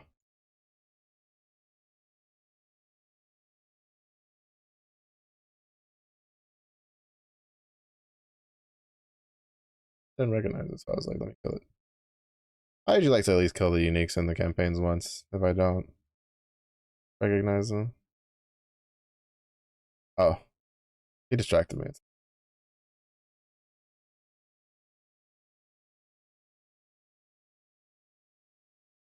That used to be the sanctum.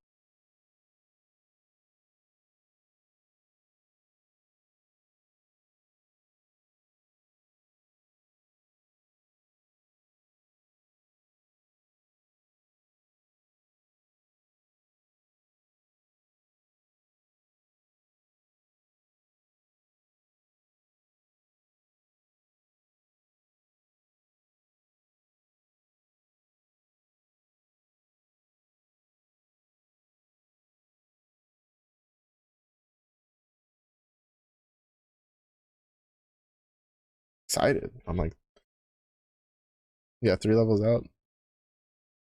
Cause this, I think I just reforge it for. No, it's not the best. Like technically, well, I mean, I could probably just reforge it a couple times with harvest because I have juice. This is not a build I would probably ever do as a as Ooh. Please. I'd probably ever do as like a league start. First of all, who transfigure gems? That's my that's my ass.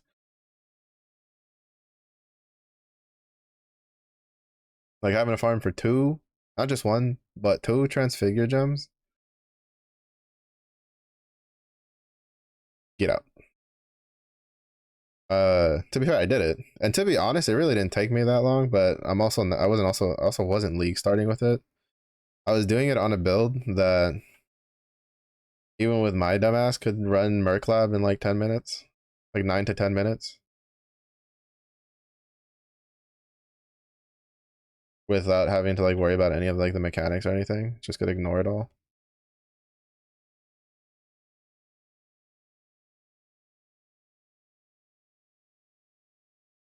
So, but like I couldn't imagine doing Merc Lab on a like a level like you know just before maps character kind of things. That would be insane to me. Because like basically what people do is that they'll go all the way up to like Katava, and then just before doing Katava, they'll just farm Merc Lab. Which, to be fair, I feel like if you're not doing Ruthless, there's like I'd rather just play something that doesn't require a Transfigure gem for League start. The problem is I don't know what I'm gonna try because like so far, like the only League start like build I've ever played that I've like enjoyed is Bone Shatter, and I've been trying to avoid Bone Shatter. I didn't grab that one. Did not. It's still probably faster to just run over though. The map over isn't that long, isn't that far. But I forgot to grab the waypoint before. Like basically, the way you go that map is you go straight down the middle, and then you hang the right to go down to get them. Lagoro's map, because then you can do this, and then you waypoint back directly there. But like this run really doesn't take too long. Well, it doesn't take too long if you don't frost blink into a fucking tree.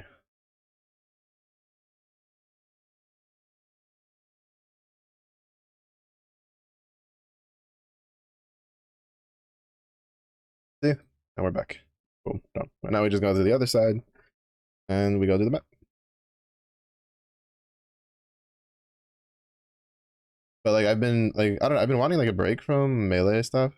Mostly, to be fair though, I'll probably start something melee in 3.25 because they've been talking about how 3.25 is supposed to be their big patch for melee in PoE.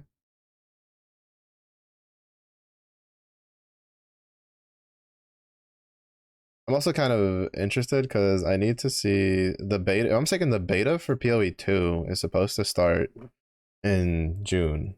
Or not June, sorry, not June. In summer was the initial one. We'll have to see if that's still like the case for PoE 2. Because if we can get into that, I'd like to like try that out. So that way I can know ahead of time whether or not my dreams are dashed for melee. Because I want to try out the new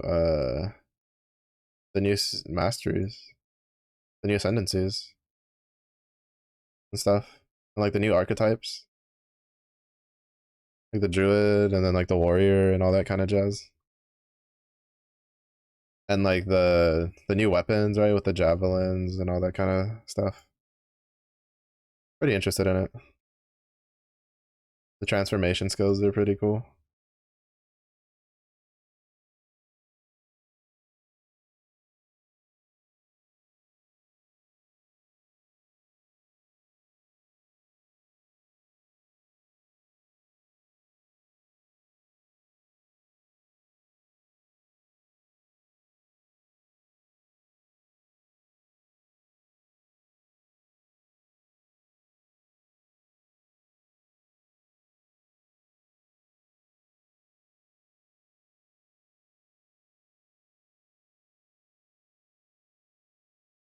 These three.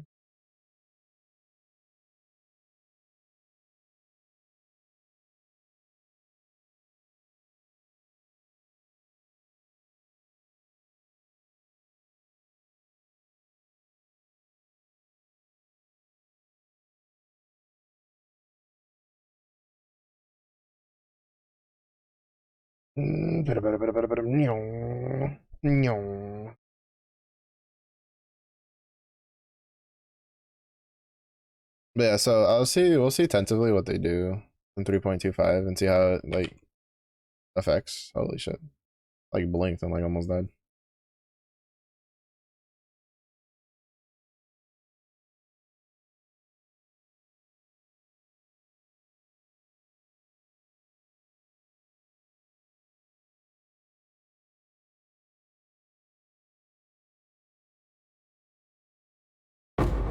And hopefully, like my hope is that like they do a good job.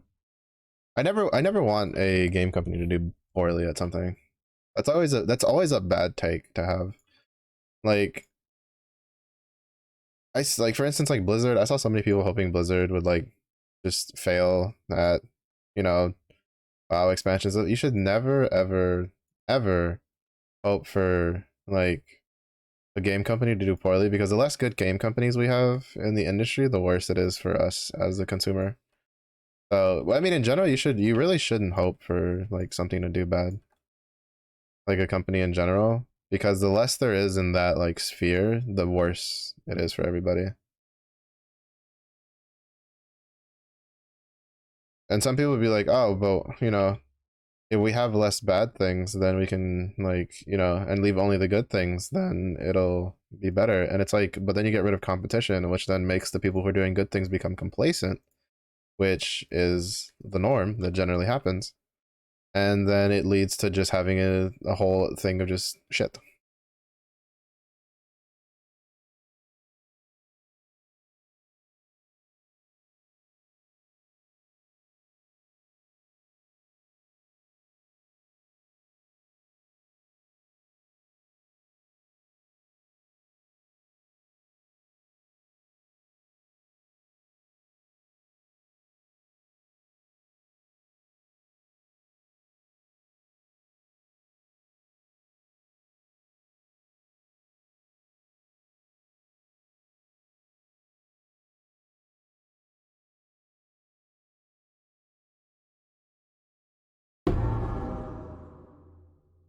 the fuck type again?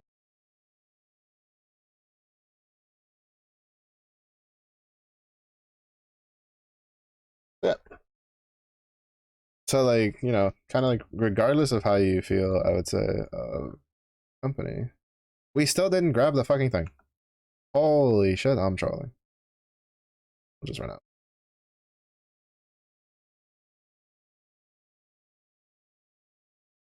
We'll just run out, and I'll say I just wanted more XP. I'm 2 levels high. Oh wait, never mind. We're fine. For some reason, I thought I had to go back outside. I forget that I don't. I was about to lose my mind. Wouldn't be the first time I've gone like 3 times past a waypoint, just never grabbed it. Like a waypoint I needed. Like,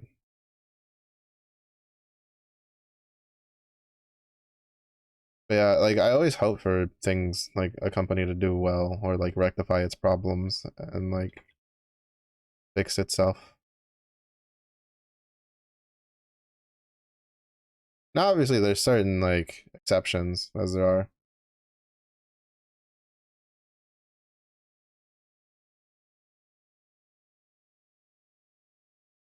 Exceptions to the rules does not make a rule invalidated. It just means they are exceptions, which like sometimes people kind of don't realize, especially in this day and age. I find it really funny because it's like there'll be a rule, and then it'll just be like, oh well, you know, here's yeah, you're doing A through Z, but D and F like aren't working, so therefore that can't be a rule. And it's like, no, those are called exceptions to the rules. Like, and if anything, in a lot of cases, exceptions validate the rule rather than invalidate it. It's kind of weird. There's a couple of rules where like the exception of the rule is what validates the existence of the rule to begin with. So that's a bit more like theory side of things. Bro, having to learn that shit when I was in university like broke my brain. I was just like, bro, what the fuck? I didn't sign up for this. I ain't got no fucking brain cells for this. Especially at the time, I was basically just a gym head. Like I was going to the gym all the fucking time. I was like, bro, all my brain cells are devoted to fucking pumping my muscles, getting my muscles. Like, I got time to be doing this rule exception of the rule into like alphabet soup math nonsense that you got going on here.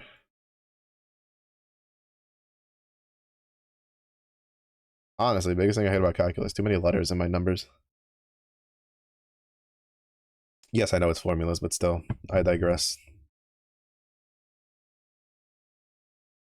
But that's what I always called it. I always call calculus and like higher level like maths, like the I guess like the biggest thing that annoyed me about university, right? Like when I went, is it was like they take calculus, but a lot of times, at least like the for the university I went to, it was like I feel like they like there was too much of the theory shit involved. Like I'm like I don't give a shit how the formula works. I just want to learn how to use the formula properly, and then you give me like actual numerical numbers to then put into the formula and learn how to like make it work. And a lot of the stuff on like the university I was at, like a lot of the courses, I don't know, maybe it was just like the professors or whatever. Maybe I just got unlucky, but a lot of it was just like for the mathematical side of things. Is there was a lot of like theoretical sides. Though there was one, oh my god. So like I really struggled with chemistry because of that, like the theory of chemistry with like the lecture, because like it was just so much fucking theory and so much like formulas after formulas after formulas without any like concrete math and then just theory and formulas. Oh my god, that shit breaks my brain. Like I love science and all, but like when it comes to the actual calculation of the stuff with like well learning the theories of how the calculations work, that shit hurts my brain when it's like chemistry. Usually when it's like physics and like astrophysics and stuff, my brain's like, oh shit, this is cool. Because like to be honest, physics really is, at least for me, isn't like super duper difficult. I did really good at it when I took the courses and stuff, and it was just like things just made sense. I was like the laws of physics to my brain. I'm like, oh shit, this makes sense. Oh fuck you, no touchy, don't touch me. I'm leaving. You all suck.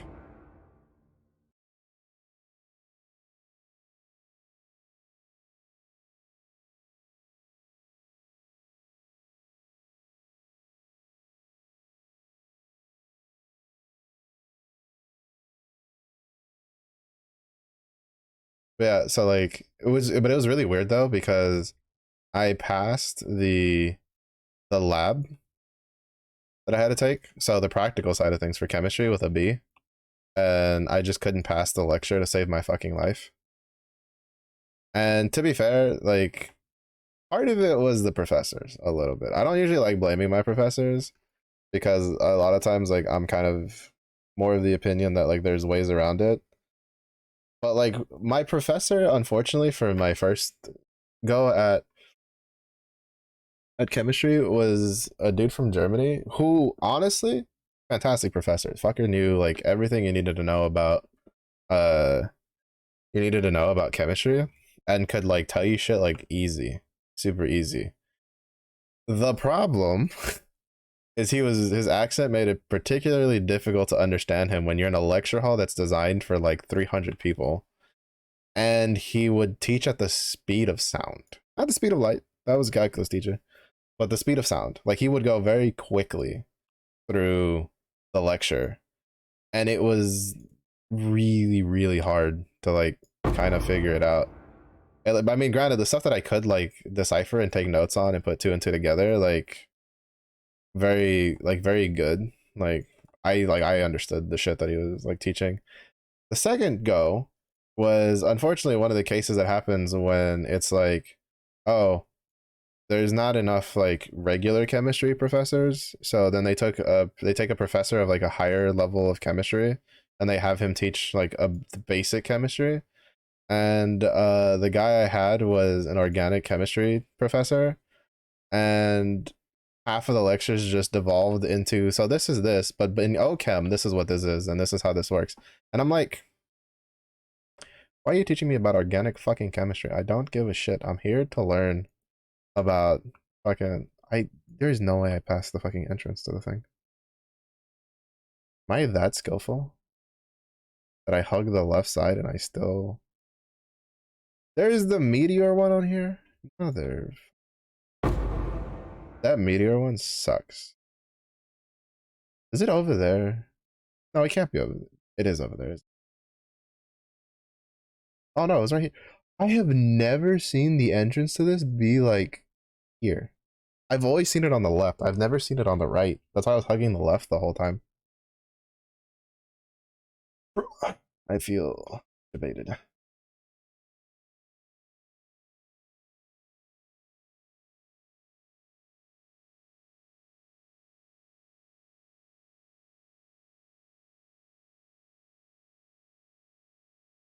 But yeah, so it's like he just kept doing it and like I got so fed up with it that my brain just checked out. Like it just checked out of the stuff. And to be fair, I had somebody else who was taking him and they were just like, bro, he's like literally the worst fucking professor ever. Every fucking lecture just devolved into him teaching like organic chemistry.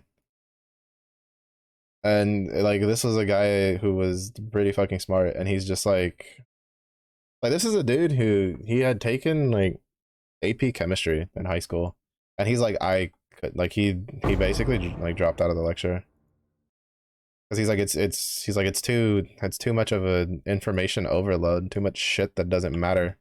Because unfortunately, the midterms and the finals weren't like made per teacher. It was made by the department. So if you get a professor who just teaches you a bunch of extra random shit that's not going to be on the test, and then tests you on that extra random shit when he does his own quizzes and tests, it's when you take the finals and the midterms, like half of the information you learn isn't even on the fucking exam, and then there's information on there that you didn't fucking learn because he was too busy teaching you about extra shit that didn't matter to the curriculum. Like it's such a shit show when stuff like that happens. Calculus was definitely because like I was just lazy. Because I definitely could have passed calculus. It's just that I was too lazy to. It was like, I could go to the supplementary class that I was, that you had to sign up for. That was part of the course, and pass my exams because I know that's how that would work because I did it. Like there was like a month where I went to every single one of my supplementary exams. I'd go every once in a while to the calculus ones because unfortunately that one was another one where it was like a really big lecture with a teacher that would teach at like the speed of light, And then she had this really bad habit where she would block the whole fucking like chalkboard that she was writing on. Like she would just stand in front of it while she's writing, and then oh sweet, we're doing fireflies. And then what would happen is that that's actually probably the fastest firefly one I've ever had. What happened is that she would write the formula on the chalkboard, block like half of it by standing in front of it, then go, okay, and so on for the next one, and then completely erase what she had just written, and then move on to the next formula. So you would only get like half the formula, and it was such a pain. And so then you had to like scour the fucking textbook and try to figure out the other half of the formula. Because Lord forbid if you tried to ask her like, hey, like to slow down. There was one guy that like asked her that. He's like, look, I cannot keep up. Could you please like go a little slower and please wait before erasing? Like very polite gentleman asking. Older gentleman too. And fucking she went off for like 20 minutes. And I'm sitting here like, lady, you need to calm down. But if I just the supplementary like teacher was actually really good. It's just I was lazy, and instead of going to the supplementary classes, I just went to the gym. Gotta get some gains, bro. But yeah, I definitely could have passed calculus though. I was just being dumb there. That's also part of the problem that like I hate waking up early, and when you're a freshman in university, like all of your like you have 8 a.m.s every single day because of how like signing up for classes worked. Because there's this really weird thing that like they wouldn't make freshmen like specific schedules for lectures. So like if someone was a like there was a couple majors that you wouldn't take like you would take calculus, but you would take it in like your junior year of being at the university. And so juniors and seniors had priority over freshmen, obviously. Well, like basically, you know, the more years you spent, the higher priority you had in signing up for classes because they staggered like when you could like apply for classes by major. Well, not by major, but like, well, for major it was dependent on like the more like specialty classes. But like, basically, all of the afternoon classes would be filled up by the time the freshmen got to like apply to try to get their schedule signed up. So you were always just stuck with 8 a.m.s for like your basic courses for like calculus and stuff and chemistry because other courses would allow like they would have their upperclassmen have to take those courses, and it was such a fucking shit show. It was such a pain in the ass. And it was always funny because they always tried to like justify it. They're like, well, you know, seniority. I'm like, fucker, you're so dumb that your major requires you to take calculus like in your junior year. Well, not obviously not like actually dumb, but you know, like you're the level of arithmetic in your course is so low that you take the course that I need freshman year in your junior year, and you're trying to pull seniority for your what timing you can get it. Shut up. Get out of my face. Don't fucking talk to me. Like don't even like. Because to be fair, there's upperclassmen. They're like, yeah, it's kind of fucked that we get to like take the good hours and the good professors. Because that's the other thing, right? Is that like, I don't know how it is nowadays, but there was a website when I was going to university that like you could look up what professors like. Basically, it was just like it was basically like a Yelp review for professors. And like, so if you were going for the major universities, your professors were guaranteed to be there. And as long as it was a professor that had been there before, they would have like a rating and students would leave like reviews. So not only would the upperclassmen fucking uh get all of the good hours, they would fill up all of the fucking good professors who actually like taught worth a damn. And it was so dumb. So you'd be stuck with not only shitty 8 a.m. classes, but you'd be stuck with 8 a.m. classes with shitty professors. And it was just so annoying. What's up, Zephyr? Rate my professor. Do y'all still have that? The one I used wasn't called Rate My Professor. It was called something else. But mine was also a bit more like local. Like there was like another one that's like that was more like national level, but there was like a local one that we had for the university I was at that someone had set up.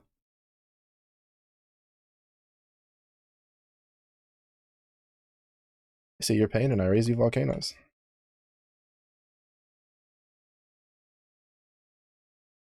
So it was like a bit of a double whammy. It was so fucking annoying. And then my department in and of itself was a joke, in all honesty. Like they wouldn't do shit to help you. They're just like, what do you mean you don't know how to navigate through all of the complicated acronyms and like codes and shit for doing classes? And what do you mean I have to do my job and fucking actually like teach you this shit? Like, how dare you show up without having an entire thing already fully done and coded and in the system? Like, why do I have to do my job? Basically, how my department worked at the time.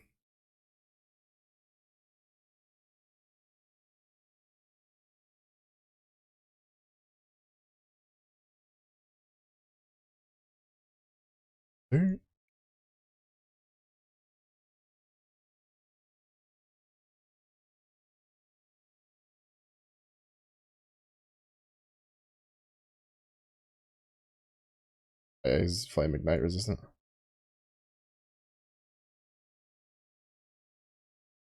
Damage. Use that to replace myself.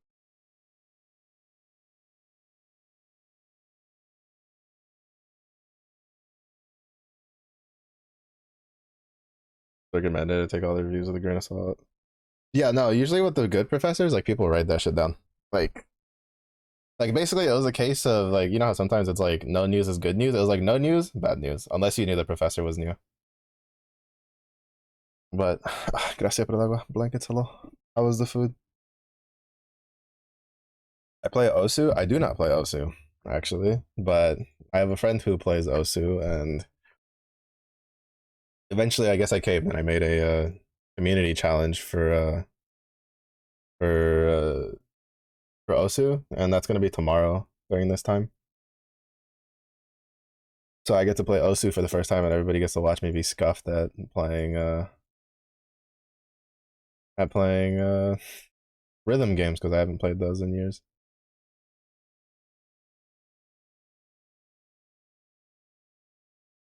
Oh right, shit! I can't dual wield one. If I swap the, no, you have to like.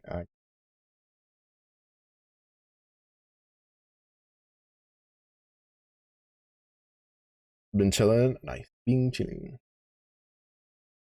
Try to pop up, that'd be great. Also, if you do end up like suggesting, I need to kind of like. To be fair, I do need to like kind of.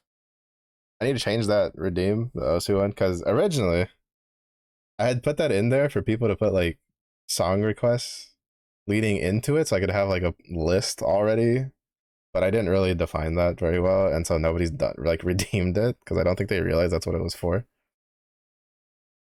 So, because like on the day of, it's because like it's only one use, like it's one use per person right now. But that's not what it's going to be like on the day of. There's probably going to be a bit of a cooldown on it, but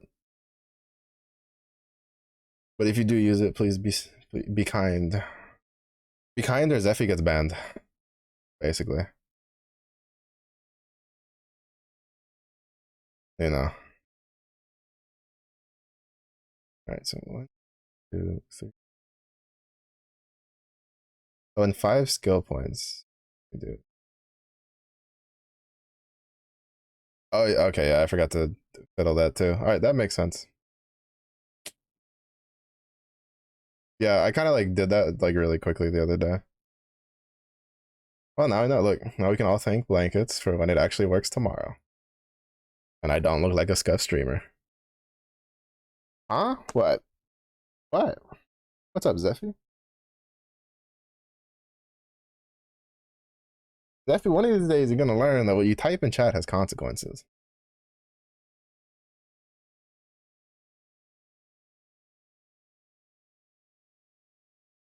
Like you do this to yourself.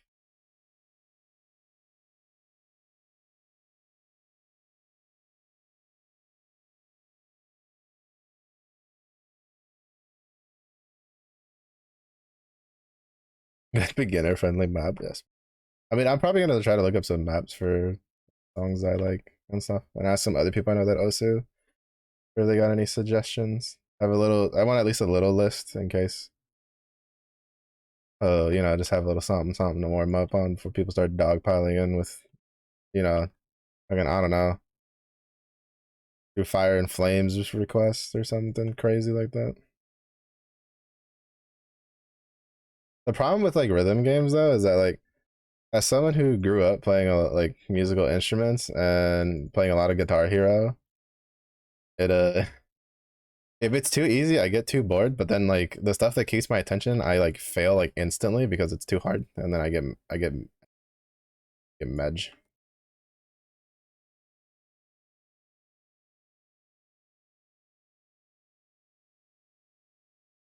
Kind of music do I enjoy? The kind that plays through a speaker.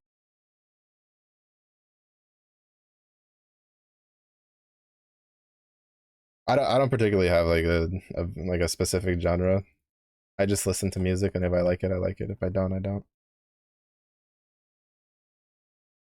I get many comments because apparently my playlist gives people whiplash because it sends them through all different worlds of emotion because of all the different genres it goes through.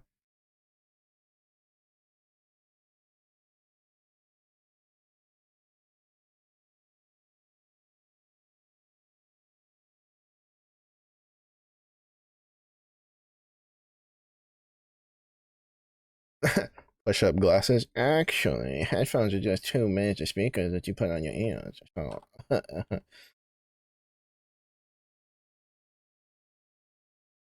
Zephy probably like I think Zephy was one. Was it you, Zephy, or who was it? I think there's somebody who told me I had to get them a neck brace because it went from like what was it, like borderline angry like metal, like one of the most depressive songs they ever heard, to one of the happiest songs they ever heard, to like just like something neutral. It's just like, and they're like, bro, give me that neck brace, dude. What I experienced damn near sent me to the hospital, sent me to meet Jesus.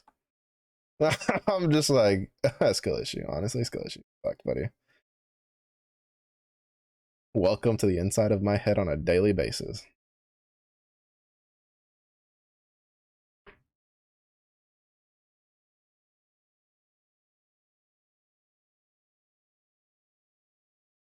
Oh, like if you want it, like here, I'll give you an example of like, I guess I guess it's like slightly similar-ish, but I mean, I'll play like the next like 4 songs in a row are like the 4 most recent songs that I've had, right? That I've just added recently.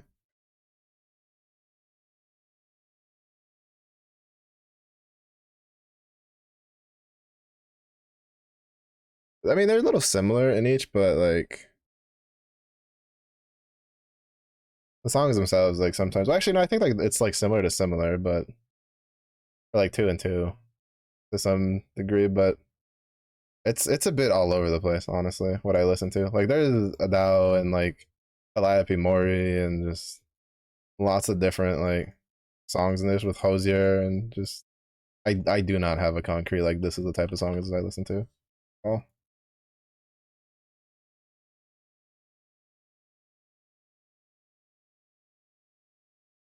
good, like a bonfire.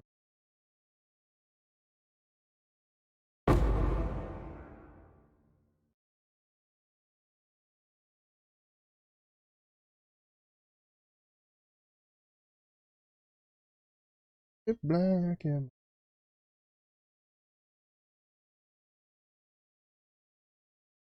it's too sweet by Hosier. If you have Spotify, it's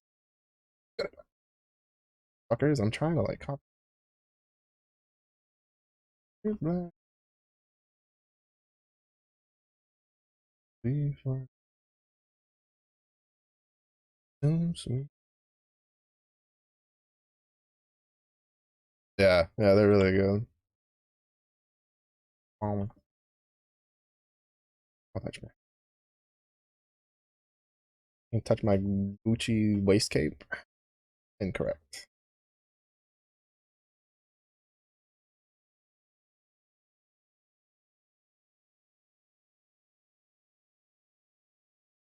Mm-hmm.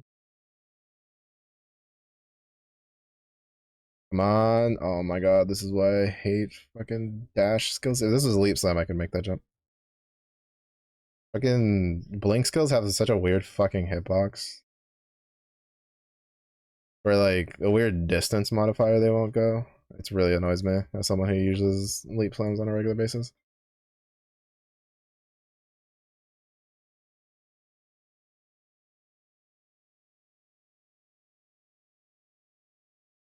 Barrel.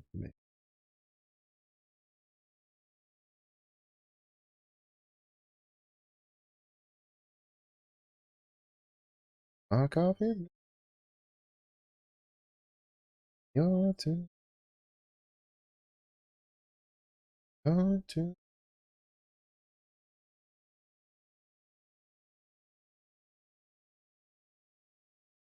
My coffee, again.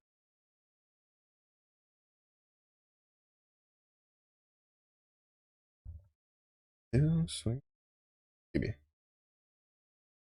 Mm.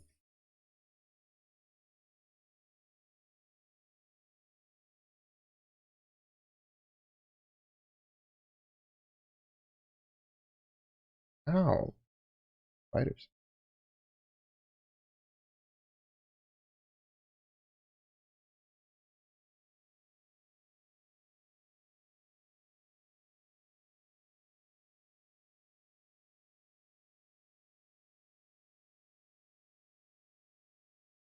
Take my coffee black and your too.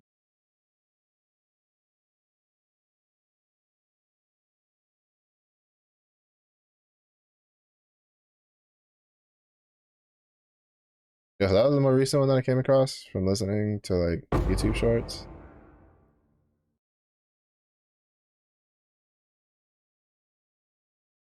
I didn't queue in the right order. Oh no, yeah, I did queue in the right order. Never. Yeah, and then it goes into this. This is my playlist in a nutshell. And then there's like Polyphia in there somewhere.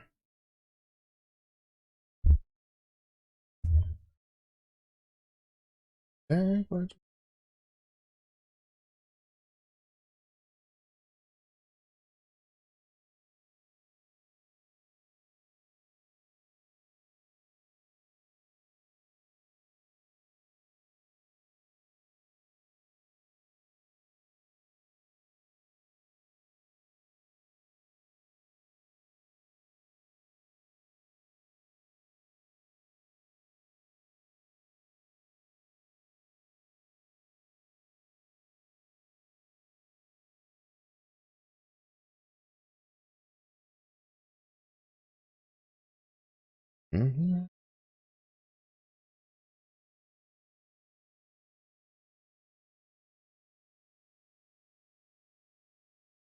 Bro, why is there so much shit that's just like resistance to flame and ignite?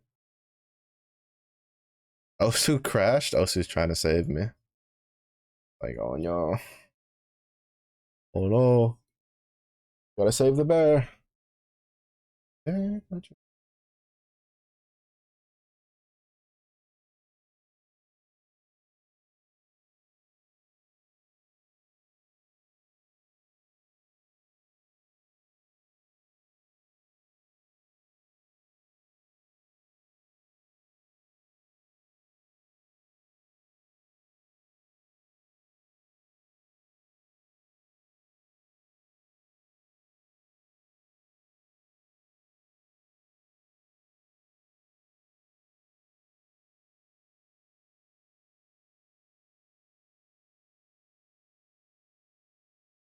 That's so close. Ugh.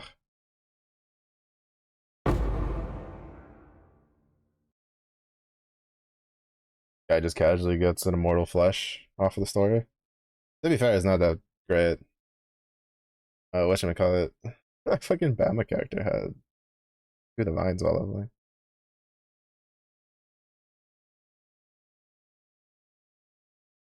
Not in your villain argument? I can't believe this. Arthur. Arthur, please.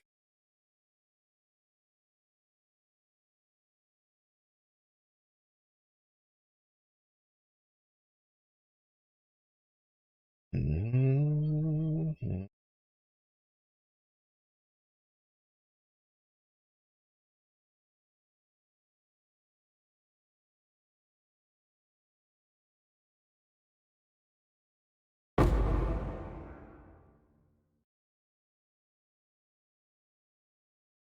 Also, this build's gonna be a test of my computer because cast on crit builds are usually pretty rough.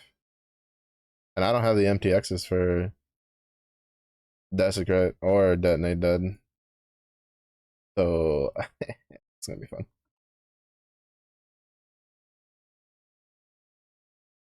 To be fair though, it's just like I feel like it's just gonna take some warm up because like I used to play a lot of like rhythm games. Like I play like Tap Tap back on like the iPod Touch days and stuff like that. And then I played a lot of Guitar Hero. And then I spent like 10 years playing an instrument.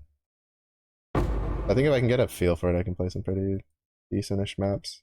Obviously, nothing as nutty as like what fucking Diane and Yuna can play, but an Anju. But I think I can manage some pretty decent, interesting maps. How the hell do I work? So take them. Here comes the two to the anymore. Table sheet on the dance floor. Filling up a double shot of whiskey. And on me and Jack Daniels got a history.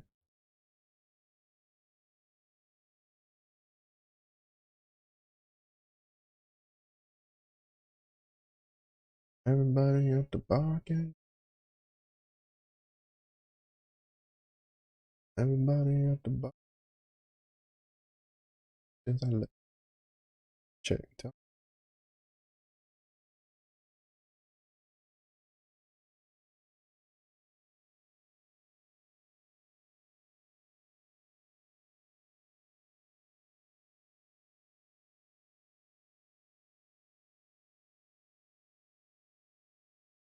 I kind of want to try swapping. Damn, got a history.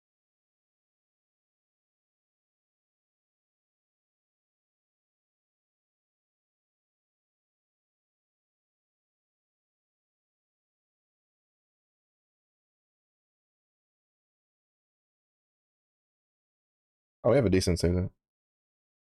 2 to 3 to the.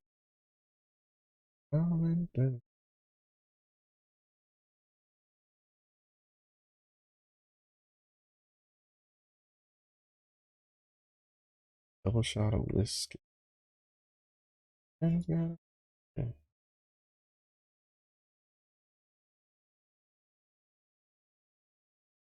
Oh, yeah. Double shot of whiskey. Jack Daniel got a history. Like, I need the crit strike chance one. Like that. Then we put attack speed. Everybody at the bar get tip. Gracias por el agua. Hello. How was your week? How's your day going, Tor? Get this.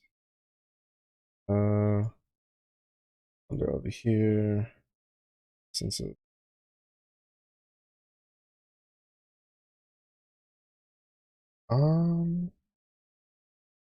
yeah, you can drop the link here.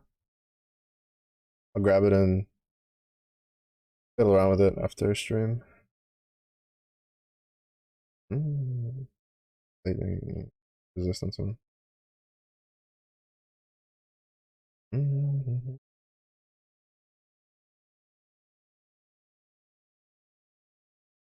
not the bad. We can fix it. Oh. Mm. I just craft lightning resistance on that. That's pretty solid. Most important thing is always focus on resistances first.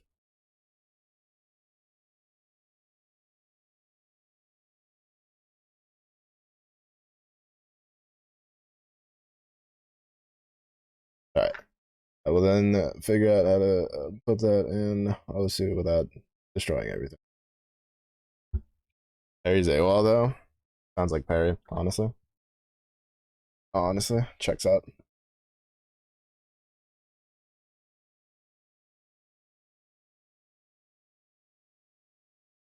I have a feeling this isn't gonna work too well without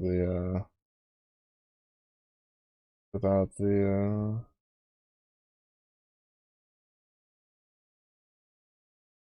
crit ones.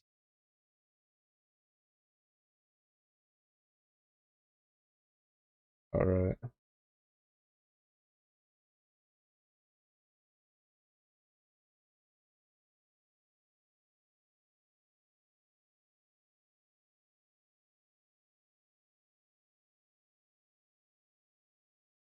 I don't think we need anger anymore. I think we'll need precision. My assassin's mark.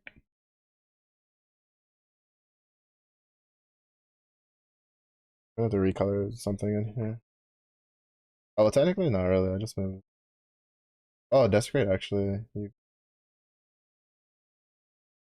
here, and you cast on crit. Assassin's mark.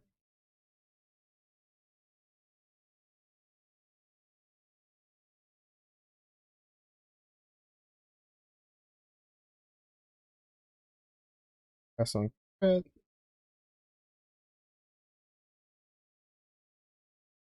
Wait, isn't cast on hit red?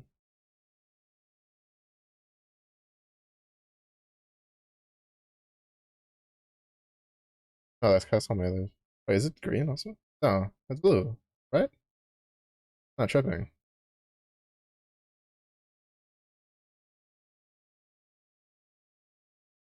Oh, because it's not. It's mark on hit.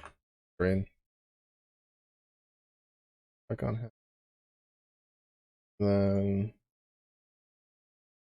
crit. Well, increase critical damage.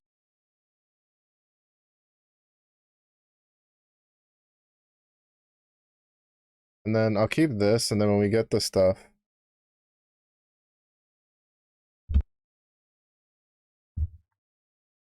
keep the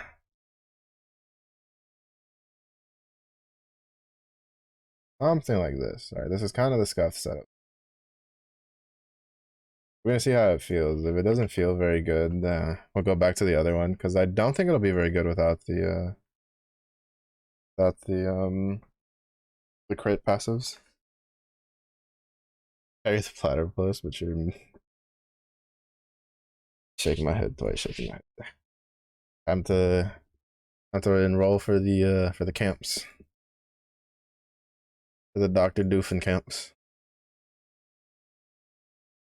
Yeah, now I get the fun part of trying to figure out how to like get those maps for Osu, because like I have never I've never worked with it.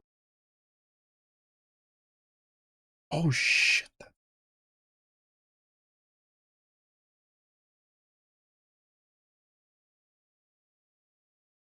Okay, but I'm right. It's not like I should have been leveling that like critical support gem. Yeah.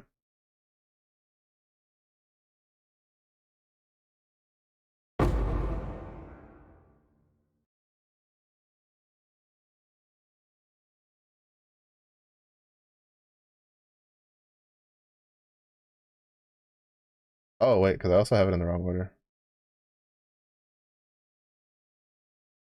There we go.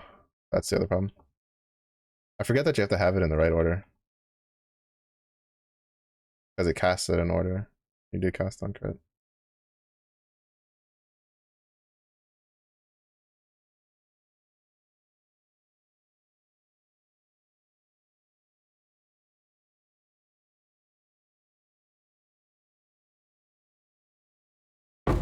Yeah, I think I have to wait until the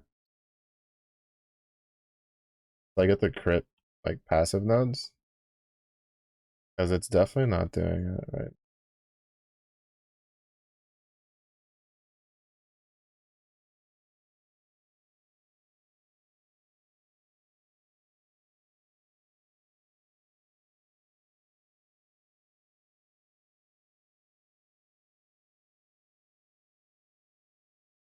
Yeah, it's not doing it reliably enough.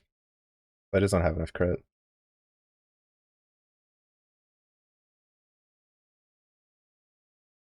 So these are odd bead dead already in the old one.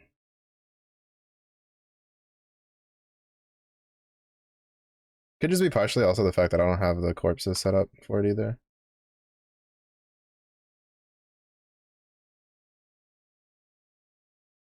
They play Osu? No, Osu's tomorrow. It's tomorrow during the day. That was when I decided to do it. I didn't feel like doing it during the week. Oh, it'll be fine though. It'll be fine though. This will do wonders. Actually, I don't even know why I unequipped all the gems. I don't have to take it out.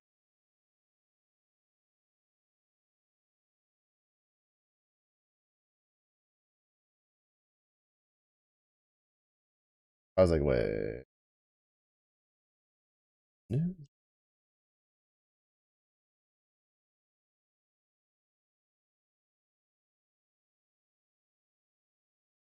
Wait, I need to like. I need to level up that red strike gem. That was last Saturday. I mean, last Saturday was one of the options, but I just wasn't particularly in the mood. Like,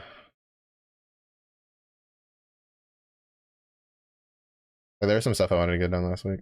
I was like, I'll do it this week.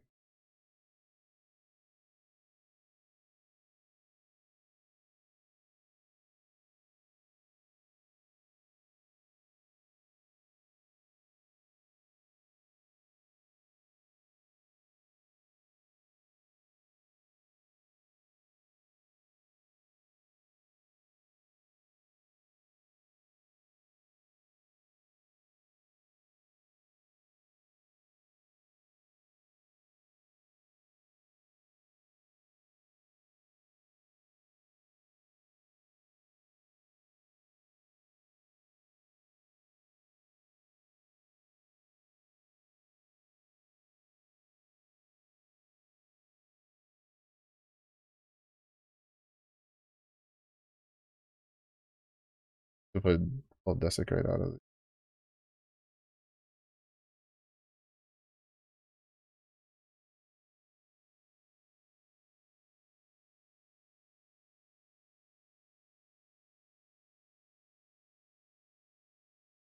I didn't mean to pick.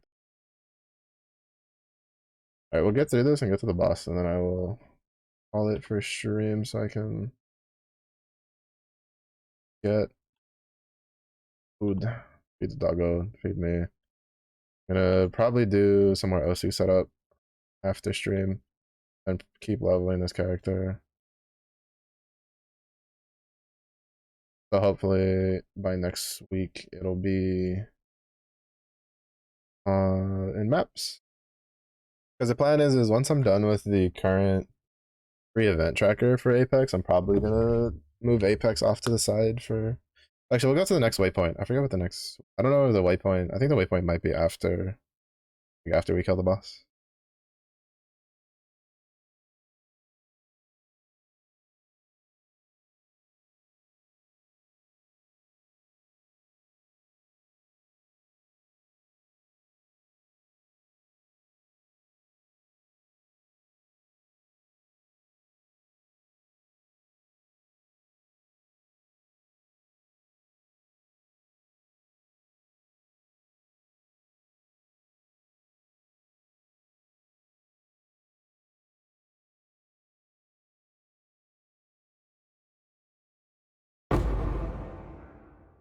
Honest part of me wants to just like, ugh.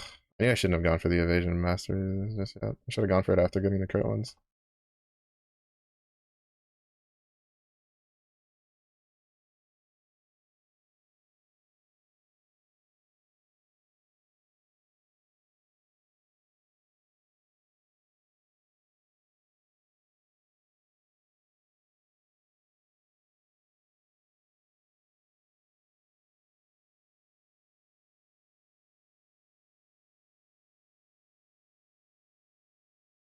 Ah, save time. Have fun conquering the world.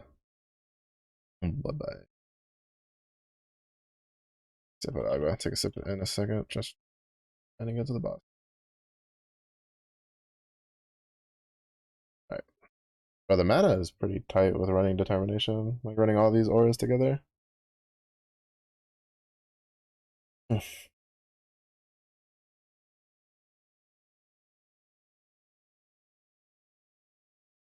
because this is 25, 25. That's a lot. But I want to try getting a couple more.